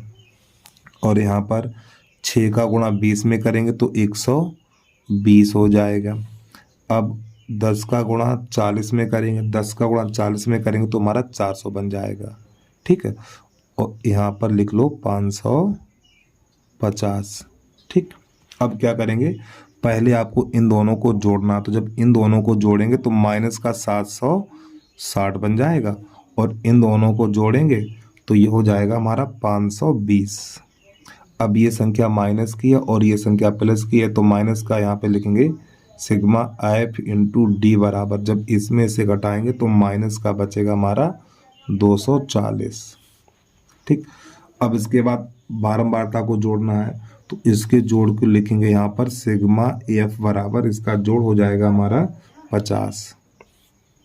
तो अब आपको नई लाइन से लिखना है ये जो हम आपको बता रहे कल्पित माध्य विधि द्वारा समांतर माध्य, ठीक है। तो आपको यहाँ पे लिख लेना है कल्पित माध्य विधि, ठीक। कल्पित माध्य विधि से समांतर माध्य निकालने की विधि बता रहे हैं। तो कल्पित माध्य का जो सूत्र होता है समांतर माध्य बराबर A plus sigma F into D बटा सिग्मा एफ। तो जो हमने इन सबके मान निकाले, मान लगा दीजिए आप। तो बेटा ए कितना है हमारा, ए हमारा 550 है, तो यहाँ पे लिखना 550 और plus sigma F into D का मान माइनस का 240 है बटा सिग्मा एफ का मान 50 है, तो आपको यहाँ पे 50 रख देना है। अब ये 0 से 0 काटा जाएगा हमारा, तो 550 प्लस माइनस माइनस, अब 5 का भाग इसमें लगाएंगे तो हो जाएगा 4.8, ठीक। अब इसे इसमें से घटा, हाँ प्लस माइनस माइनस हो जाएगा, इसमें से इसे घटा देना, तो जब घटाएंगे तो घटाने पर मिलेगा हमारे 545.2, और यही बेटा आ जाएगा आंसर आपका, ठीक है। अगला प्रश्न देखिएगा, प्रश्न नंबर दूसरे का 5वां कंप्लीट और दूसरे का 4 चम्मच देखिए। दूसरे के चा में हमें देखो क्या करना, बहुलक भी ज्ञात करना और इसका माध्यक भी ज्ञात करना, ठीक है। तो यहाँ पे हम 2 बार टेबल बनाएंगे। तो सबसे पहले इसका बहुलक ज्ञात करेंगे। तो बहुलक ज्ञात करने के लिए क्या करते हैं, बारंबारता की सबसे बड़ी संख्या देखी जाती है। बारंबारता की सबसे बड़ी संख्या कौन है, 20 है, ठीक है।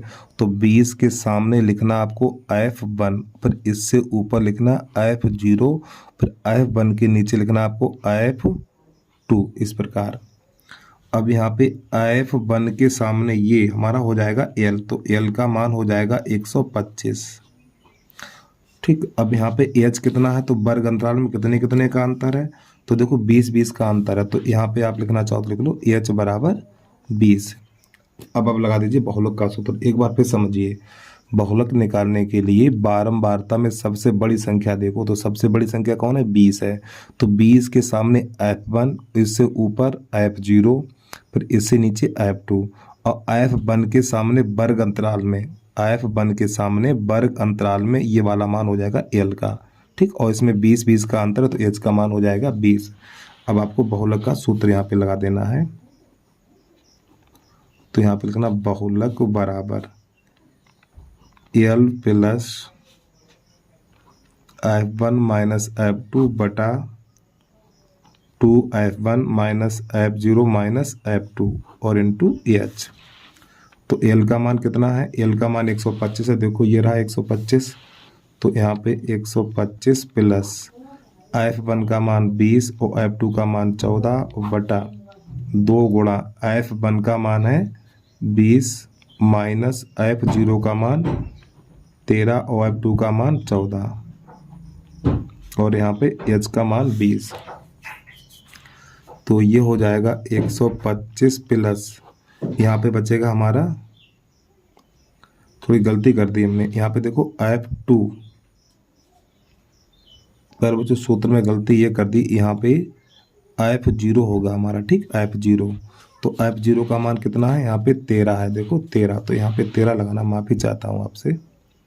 ठीक, यहाँ पे 13, तो 20 में से 13 जाएगा, 7 बचेगा, 7 बटा ये 40, और इन दोनों को जोड़ेंगे तो जोड़ने पे 27 हो जाएगा हमारा, और इंटू 20, तो इसका इसमें गुणा कर दो, तो हमारा ये हो जाएगा 125, ये हो जाएगा 140, और बटा यहाँ पे बचेगा हमारा 13।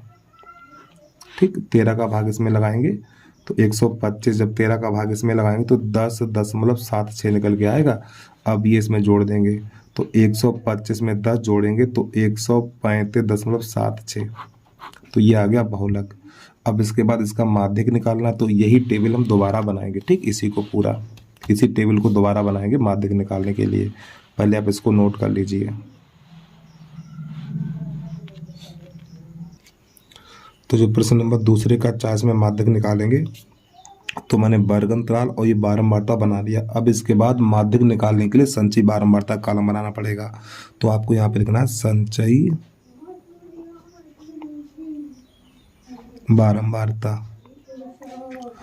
तो संचयी बारंबारता कॉलम कैसे बनाएंगे, तो पहले ये 4 है, तो आपको यहाँ पे 4 लिख लेना। 4 में इस 5 को जोड़ो 9, और 9 में इस 13 को जोड़ो 22, 22 में इस 20 को जोड़ो, 22 में इस 20 को जोड़ो तो बन जाएगा हमारा 42, और 42 में इस 14 को जोड़ो 56, और 56 में इस 8 को जोड़ो तो बन जाएगा 64, और 64 में इस 4 को जोड़ो तो बन जाएगा 68। तो प्यारे बच्चों, ये जो मान है हमारा, ये वाला मान n का कहलाता है। ठीक, तो n बराबर हो जाएगा हमारा 68, n बराबर 68 हो जाएगा। अब आपको नई लाइन से लिखना है n/2। तो प्यारे बच्चों, n का मान कितना, n का मान 68 है, तो 68/2, इसमें 2 का भाग लगाएंगे तो ये हो जाएगा 34। अब आपको ये देखना है, ये 34 ऊपर से देखना है, ये 34 किस संख्या के बीच में आएगा। तो बच्चों 34 हमारा यहाँ पर आएगा 42 में, तो 42 के सामने आपको लिखना f, और इससे थोड़ा और आगे जाएंगे तो वर्ग अंतराल मिलेगा, तो वर्ग अंतराल में यहाँ पे लिखेंगे l का मान हो जाएगा हमारा। एक बार फिर समझिए आप, एक बार फिर समझो। तो प्यारे बच्चों, ये वाला जो मान होता है n का मान होता है, फिर आपको n/2 करना, n का मान 68/2, तो ये 34। तो आपको ये देखना 34 ऊपर से किस संख्या के बीच में आएगा, तो यहाँ पे 42 के अंदर आएगा। तो 42 के सामने आपको बारंबारता में f लिखना है, फिर वर्ग अंतराल में ये वाला l का मान मिलेगा, फिर इससे ऊपर ये वाला मान होगा CF का, तो यहाँ पे CF लिख दो। तो ये सब मान हमने ज्ञात कर लिए हैं। ठीक है, अब माध्यक का लगा देना सूत्र में, और उसके बाद यहाँ पे h बराबर कितना 20 है, तो यहाँ पे लिखना चाहो तो लिख लो h बराबर 20। ठीक है, अब आपको लिखना माध्यक बराबर, तो जो माध्यक का सूत्र है हमारा L प्लस एन बटा 2 minus C F into F और इंटू एच। तो जो मैंने अभी मान निकाले वो सब मान इसमें लगा दीजिए। तो एल का मान 125 और ये एन बटा 2 का मान 34 है, तो यहाँ पे 34 माइनस सी एफ का मान 22 है, देखो ये 22 लगा दीजिए आप, बटा एफ का मान 20 है तो यहाँ पे 20 और एच का मान 20 है तो यहाँ पे 20। तो प्यारे बच्चों 20 से 20 कट जाएगा हमारा, तो 125 प्लस इसमें से घटाएंगे तो बचेगा हमारा 12 और 125 में 12 जोड़ेंगे तो 137 निकल के आ जाएगा। तो इस प्रकार ये हमारा माध्यक निकल के आ जाता है। अब आ जाइए प्रश्न नंबर 3 की तरफ। प्रश्न नंबर 3 है हमारा, 2 अंकों की एक संख्या और उसके अंकों को पलटने पर बनी संख्या का योग 99 है। यदि संख्या के अंकों का अंतर 5 है तो संख्याएं ज्ञात कीजिए। ऐसी कितनी संख्याएं ये भी बताना है।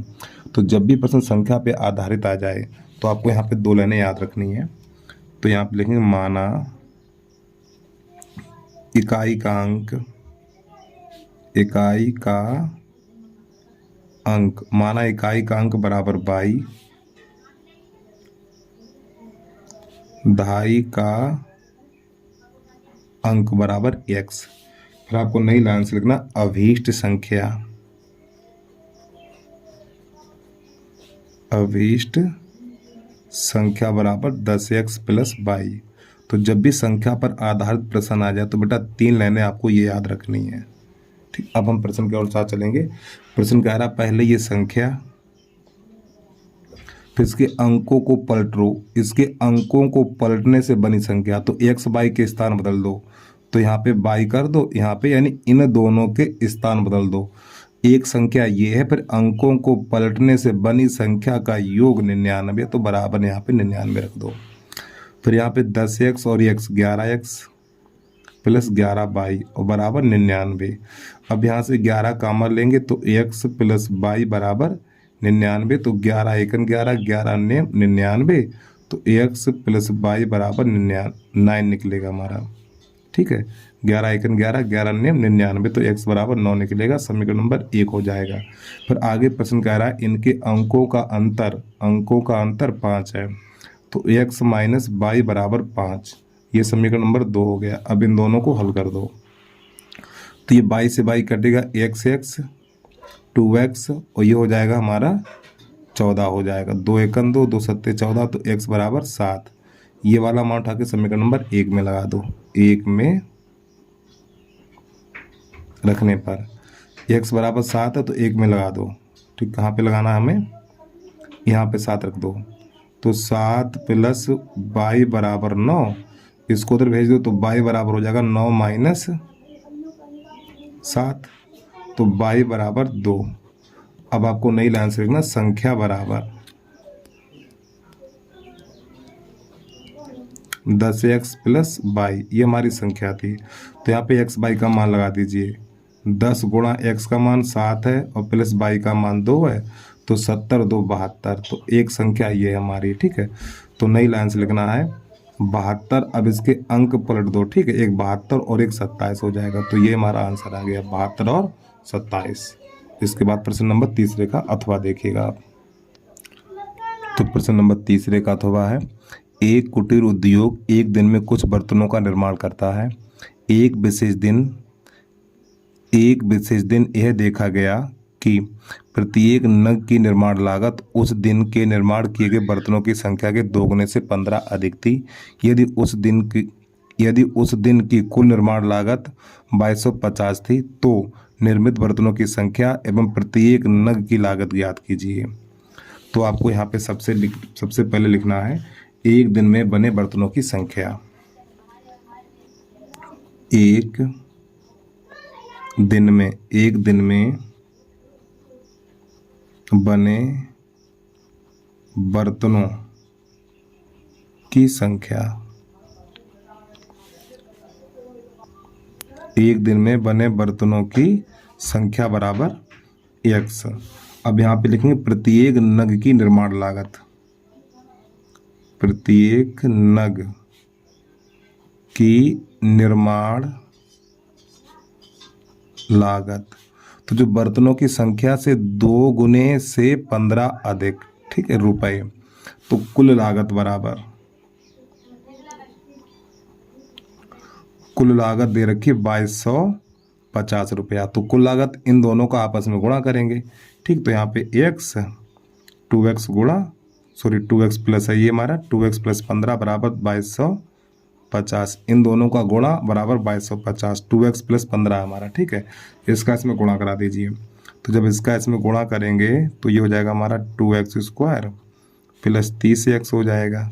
इसको अंदर ले आओ तो माइनस का 2250 और बराबर, कुछ गलत कर दिया क्या मैंने, 2x स्क्वायर, ये 15 ही रहेगा हमारा, ठीक। वहाँ पे चाहता हूँ मैं थोड़ा 15 रहेगा, क्योंकि इसमें x का ही तो गुणा करना भैया। x का गुणा इसमें करेंगे 2x स्क्वायर और x का गुणा 15 में करेंगे तो 15x रहेगा और बराबर 0। अब यहाँ पे क्या करना है, इसका गुणा करना इसमें। तो जब इसका गुणा इसमें करेंगे तो हमें मिलेगा 4500, ठीक है। अब 4500 के ऐसे गुणनखंड करो, 4500 के ऐसे गुणनखंड करो घटाने पर 15 मिले, घटाने पर 15 मिले। तो आपको क्या करना है, 75 गुणा 60 कर दो। जब 75 गुणा 60 करेंगे तो इन दोनों का गुणा करेंगे 4500 आएगा और इन दोनों घटाएंगे तो 15 मिलेगा हमें। तो यहाँ पे लिखना 2x square plus x 75 minus 60 minus का 2250 बराबर 0। तो यहाँ पे 2x स्क्वायर प्लस का 75x माइनस का 60x माइनस का 2250 बराबर 0। तो यहाँ से x कॉमन लेंगे तो 2x प्लस का 75, यहाँ से माइनस का कॉमन लेंगे 30। जब माइनस का 30 कॉमन लेंगे 30 दूनी 60 और ये माइनस तो प्लस हो जाएगा, 75 बचेगा और बराबर 0। तो यहाँ पे 2x प्लस 75 और x माइनस 30 और बराबर 0। अब यहाँ से जो आप x का मान निकालोगे तो x का मान ये वाला हमारा अमान्य हो जाएगा, ठीक है। चलो करके दिखा दें हम। 2x प्लस 75 बराबर 0, 2x बराबर माइनस का 75, 2 का भाग लग जाएगा तो x बराबर माइनस का 75 बटा 2, ठीक है। जो हमारी बर्तनों की संख्या होगी एक धनात्मक पूर्णांक होगा, ठीक है। तो यहाँ पे लिख देना है अमान्य। अब इसके बाद ये वाला बचा हुआ x माइनस 30 बराबर 0, तो x बराबर 30। तो बेटा जो बर्तनों की संख्या हमारी 30 है तो आपको नई लाइन से लिखना है बर्तनों की संख्या बराबर 30। फिर नई लाइन से प्रत्येक नग की निर्माण लागत, प्रत्येक नग की निर्माण लागत बराबर थी 2x प्लस 15। अब x का मान 30 है तो आपको यहाँ पे 30 लगा देना है, 2 गुणा 30 और प्लस 15, तो ये हो जाएगा हमारा 60 और प्लस 15 तो जोड़ेंगे तो ये हो जाएगा हमारा 75 रुपया। तो एक नग की जो लागत है 75 रुपया है और उस दिन जो बर्तन बने थे वो 30 बने थे, ठीक है। तो इस प्रकार प्रश्न नंबर 3 हमारा हल हो जाता है। अब आ जाइए प्रश्न नंबर 4 की तरफ। प्रश्न नंबर 4 है हमारा, एक नदी के पुल के एक बिंदु से नदी के सम्मुख किनारों के अवनमन कोण क्रमशः 30 अंश और 45 अंश है। यदि पुल किनारों से 5 मीटर की ऊंचाई पर हो तो नदी की चौड़ाई ज्ञात कीजिए। चलिए समझिएगा और √3 का मान ये प्रयोग करना है। तो प्यारे बच्चों ये हमारी है एक नदी, ठीक है, और ये है पुल जिसकी ऊंचाई है 5 मीटर, ठीक। तो यहाँ से किसी व्यक्ति ने ऊपर से देखा गया है तो अवनमन कोण, एक कोण ये बनेगा और एक कोण ये बनेगा। ऊपर से देखा गया तो ये हमारी होगी एक क्षैतिज रेखा। तो यहाँ पर ये वाला जो कोण बनेगा हमारा 30 अंश का बनेगा और ये वाला कोण बनेगा हमारा 45 अंश का बनेगा। तो जब ये 30 का है तो ये भी 30 का होगा और ये 45 का है तो ये भी 45 का होगा। ये हमारे एकांतरता कोण होते हैं। तो आपको यहाँ पे लिखना ए, यहाँ लिखना बी, यहाँ लिखना सी, यहाँ डी और यहाँ पर ई और यहाँ पर ये एफ। तो प्यारे बच्चों यहाँ पर ये हमारी एक नदी है, बी सी एक नदी है। तो ये वाली दूरी कर लो x और ये वाली दूरी कर लो y। तो तो यहाँ से लेके यहाँ तक की चौड़ाई ज्ञात करनी है। तो यहाँ पर हम लिखेंगे माना AC एक नदी तथा BD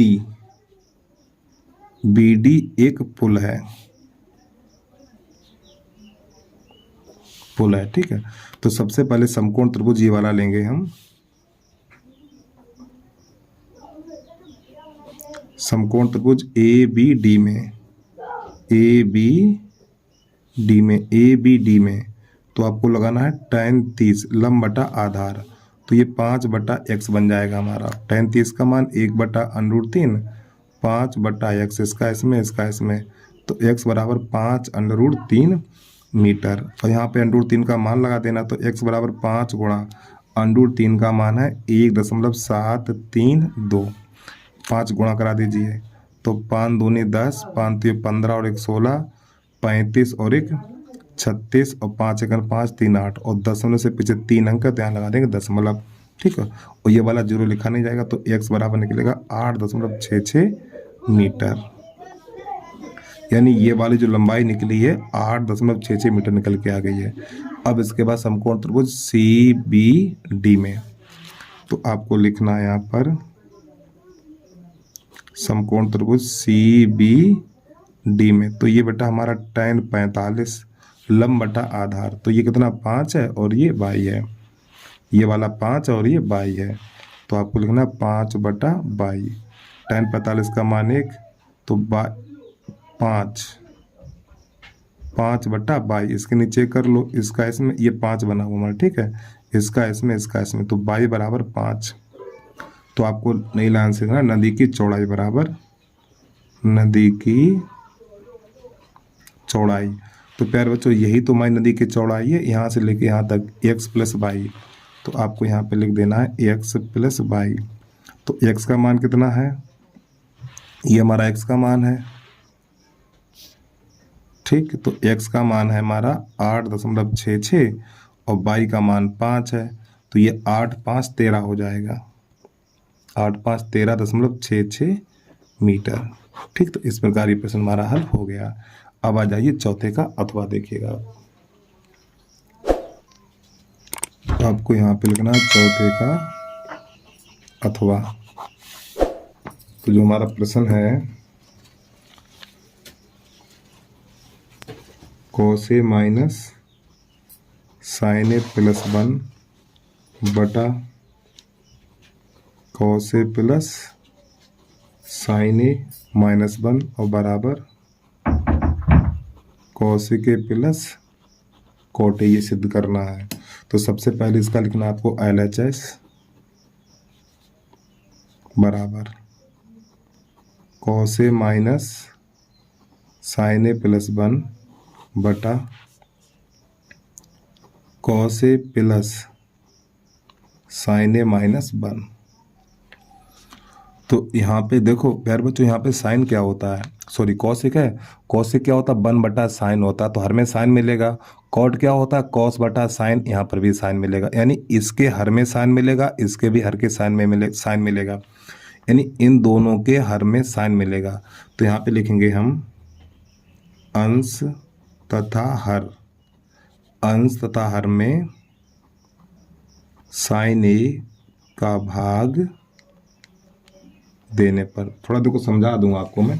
देखो ये जो कॉसिक कॉट है ना, कॉसिक क्या होता है प्यारे बच्चों, कॉसिक होता है 1/sin ये होता है हमारा। इसके बाद कॉट क्या होता है, cos A बटा sin होता है। तो देखो यहाँ पर भी sin A है, यहाँ पर भी sin है, तो यहाँ पे दोनों जगह sin है, तभी मैंने लिख दिया है अंश तथा हर में sin A का भाग देने पर। तो यहाँ पर भी sin A का भाग लगाना, यहाँ पर भी sin A का भाग लगाना, यहाँ पर भी sin A का भाग लगाना है, इसी प्रकार हर में। तो यहाँ पर लिखेंगे हम cos A बटा sin A minus sin A बटा sin A और प्लस 1/sin A। तो अंश में तो भाग लगा दिया, इसी प्रकार लगाना है आपको हर में, ठीक। यहाँ पर लगाना है cos A बटा sin A plus sin A बटा साइन ए और माइनस 1/sin ए। फिर यहाँ पे क्या हुआ, ये साइन से साइन कट जाएगा, यहाँ से ये कट जाएगा। तो प्यारे बच्चों 1/sin होता है हमारा कोसेक, ठीक है। तो पहले इसको लिखेंगे, तो ये हो जाएगा हमारा कोसेक ए, और ये होता कॉट प्लस कॉट ए और -1 लास्ट में पहुंचा दिया मैंने। इसी प्रकार यहाँ पर तो 1/, रुक जाइए 1 मिनट, यहाँ पर पहले इसको लिख लो, ठीक। इसका मान कितना हो जाएगा, इसका मान 1 हो जाएगा, और ये हो जाएगा हमारा प्लस का कॉट ए, और ये -1/sin कॉसेक हो जाएगा, कॉसेक ए। अब यहाँ पे एक सूत्र लगेगा हमारा, उसको थोड़ा देख लीजिए। तो यहाँ पे जो सूत्र होता है कॉसेक स्क्वायर ए बराबर होता है 1 प्लस कॉट स्क्वायर ए। इस कॉट स्क्वायर ए को लाओ, कॉसेक स्क्वायर ए माइनस कॉट स्क्वायर ए बराबर 1। तो इस 1 की जगह पे यहाँ पर तो कॉसेक स्क्वायर ए माइनस कॉट स्क्वायर ए लिख देना है हमें, ठीक। इस 1 की जगह पे यहाँ पर तो आपको कॉसेक ए और प्लस कॉट ए और माइनस इस 1 की जगह पे लिख देना है, कॉसेक स्क्वायर ए माइनस कॉट स्क्वायर ए। और हर में आपको कुछ नहीं करना है, हर को ऐसे लिख दीजिए 1 plus cot A minus cosec A. अब प्यारे बच्चों एक सूत्र आपने और देखा होगा, a² माइनस b² बराबर होता है a प्लस बी और a माइनस बी। तो इसको एक बार प्लस एक बार माइनस लिख देना, क्योंकि यहाँ पर भी घात 2 है और यहाँ पर भी घात 2 है। तो यहाँ पे लिखना है हमें cosec A plus cot A minus, इसको एक बार प्लस एक बार माइनस, कॉसेक ए और प्लस कॉट ए। अगले कोष्ठक में माइनस लिखना है हमें, cosec A minus cot A, और बटे में कुछ नहीं करना, हर में ऐसे लिख दो cot A minus cosec A. और प्यारे बच्चों देखो यहाँ पे हम कोष्ठक लगा सकते हैं, ठीक, ऐसे करके। अब यहाँ से हम कॉमन लेंगे, तो देखो यहाँ पे पदों की संख्या 2 है, एक ये पद है और एक ये पद है। तो इन दोनों पदों में cos A plus cot A, cosec A plus cot A, ये कॉमन मिल जाएगा। Cosec A plus cot A जब हम कॉमन लेंगे तो यहाँ पर 1 बचेगा और माइनस ये वाली संख्या बचेगी हमारी, cosec A minus cot A, ठीक, इस प्रकार। और हर में हमें कुछ नहीं बदलना, हर का ऐसे लिखना है आपको 1 प्लस कॉट ए और माइनस कॉसेक ए। अब प्यारे बच्चों हम क्या करेंगे, नई लाइन से जाके इसका अंदर माइनस गुणा करेंगे। जब अंदर का यानी अंदर माइनस गुणा करेंगे तो इनके चिन्ह बदल जाएंगे, तो ये हमारा माइनस का हो जाएगा और ये हमारा प्लस का हो जाएगा, ठीक है। तो थोड़ा दूसरे पेज पे पहुंच रहे हैं हम। तो इस लाइन को मैंने दोबारा लिख लिया, ठीक है। तो जब कोष्ठक से बाहर माइनस का चिन्ह होगा तो अंदर वाले चिन्ह बदल जाएंगे आपके। तो यहाँ पे लिखना है cosec A plus cot A. अब यहाँ पे माइनस का चिन्ह तो अंदर वाले चिन्ह बदल जाएंगे, तो 1 माइनस कॉसेक ए और प्लस कॉट ए, और बटा हर में यही रहेगा हमारा 1 प्लस कॉट ए और माइनस कॉसेक ए। तो प्यार बच्चों ये इससे कट जाएगा हमारा, ठीक है। जब ये इससे कट जाएगा तो बचेगा हमारा कॉसेक ए और प्लस कॉट ए। इस प्रकार ये प्रश्न हमारा हल हो जाता है। तो आपको नई लाइन से लिख देना है LHS बराबर RHS, ठीक है। अब प्रश्न नंबर 5 देखिएगा आप। प्रश्न नंबर 5 है हमारा, भुजा 7 सेंटीमीटर वाले एक घनाकार ब्लॉक के ऊपर एक अर्धगोला रखा हुआ है। अर्धगोले का अधिकतम व्यास क्या हो सकता है, इस ठोस का पृष्ठीय क्षेत्रफल ज्ञात कीजिए। तो पहले इस चित्र के माध्यम से इसको आपको समझ लेना है। तो सबसे पहले बनाना है एक आपको घनाभ। तो जो घनाभ होता है ना, जो लूडो वाली गोटी अगर आपने देखी, वो हमारा घनाभ कहलाता है।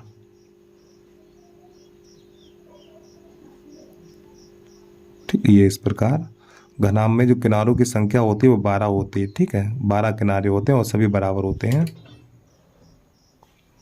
तो प्यारे बच्चों, इस प्रकार मैंने ये घनाभ बना लिया है। तो ये 12 किनारे होते हैं, ये हमारे किनारे कहलाते हैं। ठीक, ये वाले ये हमारे किनारे होते हैं और ये हमारी सतह कहलाती है। ये सब क्या सतह है ये हमारी।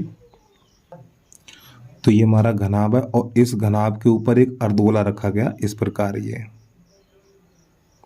ठीक है, तो प्यारे बच्चों एक अर्धगोला रखा गया ये हमारा। तो अर्धगोले का अधिकतम व्यास कितना होगा? तो जितनी घन की भुजा है उतना ही अर्धगोले का व्यास होगा। तो पहले आप लिख लो, माना घन की भुजा ए बराबर कितनी है? 7 सेंटीमीटर है। 7 सेंटीमीटर है। ठीक, जितनी घन की भुजा है उतना ही अर्धगोले का व्यास होगा। तो लिख लो अर्धगोले का व्यास। अर्धगोले का व्यास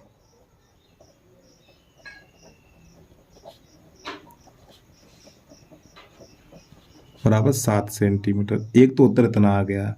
अब इसका निकालना, देखो व्यास को 2r लिखा जाता है, तो 2r बराबर हो जाएगा 7। तो r बराबर 7/2 सेंटीमीटर।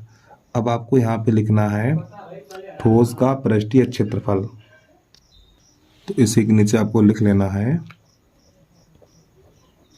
ठोस का पृष्ठीय क्षेत्रफल। तो सबसे पहले प्यारे बच्चों घन का पृष्ठीय क्षेत्रफल। तो घन का पृष्ठीय क्षेत्रफल होता है 6 यानी 6 गुणा भुजा स्क्वायर। फिर इसके बाद ये हमारा अर्धगोला, तो अर्धगोले का वर्गपृष्ठ 2πr²। अब माइनस इसका जो नीचे वाला भाग है वृत्ताकार वो घट जाएगा, तो वृत्त का क्षेत्रफल होता है πr²। अब इसी को हल कर दीजिए। पहले 6a² प्लस 2πr² में से 1πr² घटाएंगे तो आपका πr² बचेगा। अब यहाँ मान लगा दीजिए। तो यहाँ पे 6, ए का मान कितना 7 है, तो आपको 7 गुणा 7 और प्लस पाई का मान लगा देना 22/7 और आर का मान 7/2 है, तो 7/2 गुणा 7/2। इसको हल करिए। तो जब इसका गुणा करेंगे इनका, तो आपस में गुणा निकल के आएगा 294 और प्लस 7 से ये 7 चला जाएगा, 2 एकन 2, 2 एकन 2, 2 एकन 2, तो 11 सत्ते 77 और बटा 2। तो ये 294 प्लस जब इसका इसमें भाग लगाएंगे तो हो जाएगा हमारा 38.5। जब इन दोनों को जोड़ेंगे, जोड़ने पे हो जाएगा 332.5 सेंटीमीटर स्क्वायर। ठीक है, तो इस प्रकार ये प्रश्न हमारा हल हो गया। अब आ जाइए 5वें का अथवा देखिएगा आप। तो 5वें का अथवा है, एक ठोस एक अर्धगोले पर खड़े एक शंकु के आकार का है जिसकी त्रिज्या 3 सेंटीमीटर है और शंकु की तिर्यक ऊंचाई 3√2 सेंटीमीटर। तो इस ठोस का आयतन ज्ञात कीजिए। चलिए समझिएगा। तो पहले तो बनाना आपको एक अर्धगोला और इस अर्धगोले के ऊपर एक शंकु अध्यारोपित है। ठीक, इस प्रकार। तो सबसे पहले आपको यहाँ पे लिखना है शंकु तथा अर्धगोले की त्रिज्या समान है। ठीक है, शंकु तथा अर्धगोले की त्रिज्या समान है। तो इसमें जो r का मान दे रखा है वो 3 सेंटीमीटर है। ठीक, इतना। अब इसके बाद यहाँ पर शंकु की तिरछी ऊंचाई दे रखी है l बराबर, तो l बराबर दे रखा है 3√2 सेंटीमीटर। अब प्यारे बच्चों एक सूत्र होता है हमारा तिरछी ऊंचाई का, l² बराबर h² प्लस r²। तिरछी ऊंचाई का सूत्र होता है ये। तो यहाँ पर हम क्या करेंगे, l का मान है हमारा 3√2 का वर्ग बराबर h का तो मान पता नहीं, लेकिन r का मान 3 दे रखा है। तो यहाँ पर क्या होगा, 3 त्रिका 9, 9 दूनी 18। जो अंडरूट से संख्या बाहर होती है उसका वर्ग और इसका अंडरूट हट जाएगा, तो 3 त्रिका 9, 9 दूनी 18 बराबर h का वर्ग प्लस ये 9 बन जाएगा हमारा। इस 9 को उधर भेजेंगे तो 18 - 9 बराबर h का वर्ग, तो h का वर्ग बराबर 9, तो h बराबर 3 सेंटीमीटर निकलेगा हमारा। ठीक, मैंने एक लाइन यहाँ पे कम कर दी है। आप चाहो तो बड़ा लेना, और कक्षा 10 में आ गए तो इतना तो आता ही होगा आपको। अब आपको लिखना है ठोस का पृष्ठीय क्षेत्रफल, नहीं ठोस का आयतन लगाना है, ठोस का आयतन। तो प्यारे बच्चों इसमें क्या क्या सम्मिलित है, एक अर्धगोला और शंकु है। तो आपको अर्धगोले का आयतन 2/3 पाई आर क्यूब, फिर शंकु का आयतन 1/3 पाई आर स्क्वायर एच। अब यहाँ से थोड़ा कॉमन ले लो, तो यहाँ से कॉमन लेंगे 1/3 पाई आर स्क्वायर। जब इतना कॉमन लेंगे तो यहाँ पे 2r और प्लस यहाँ पर बचेगा एच, क्योंकि ये चीज़ पूरी बाहर निकल गई है। मान लगा दीजिए 1/3 पाई का मान यहाँ प्रश्न में दिया हुआ 3.14 का प्रयोग करना, 3.14, और आर का मान कितना है, आर का मान 3 है, तो 3 त्रिका 9 कर दो सीधा। तो 2 गुणा यहाँ पर 3 और प्लस एच का मान निकला 3। तो ये हो जाएगा हमारा, चाहो तो इसे काट दो, 3 एकम 3, 3 त्रिका 9, 14 तियो 42 और 3 त्रिका 9, इतना हो जाएगा। अब 3 दूनी 6, 3 दूनी 6 और 6 3 9, तो कोष्ठक के अंदर 9 बन जाएगा। अब इसका इसमें गुणा करा दीजिए।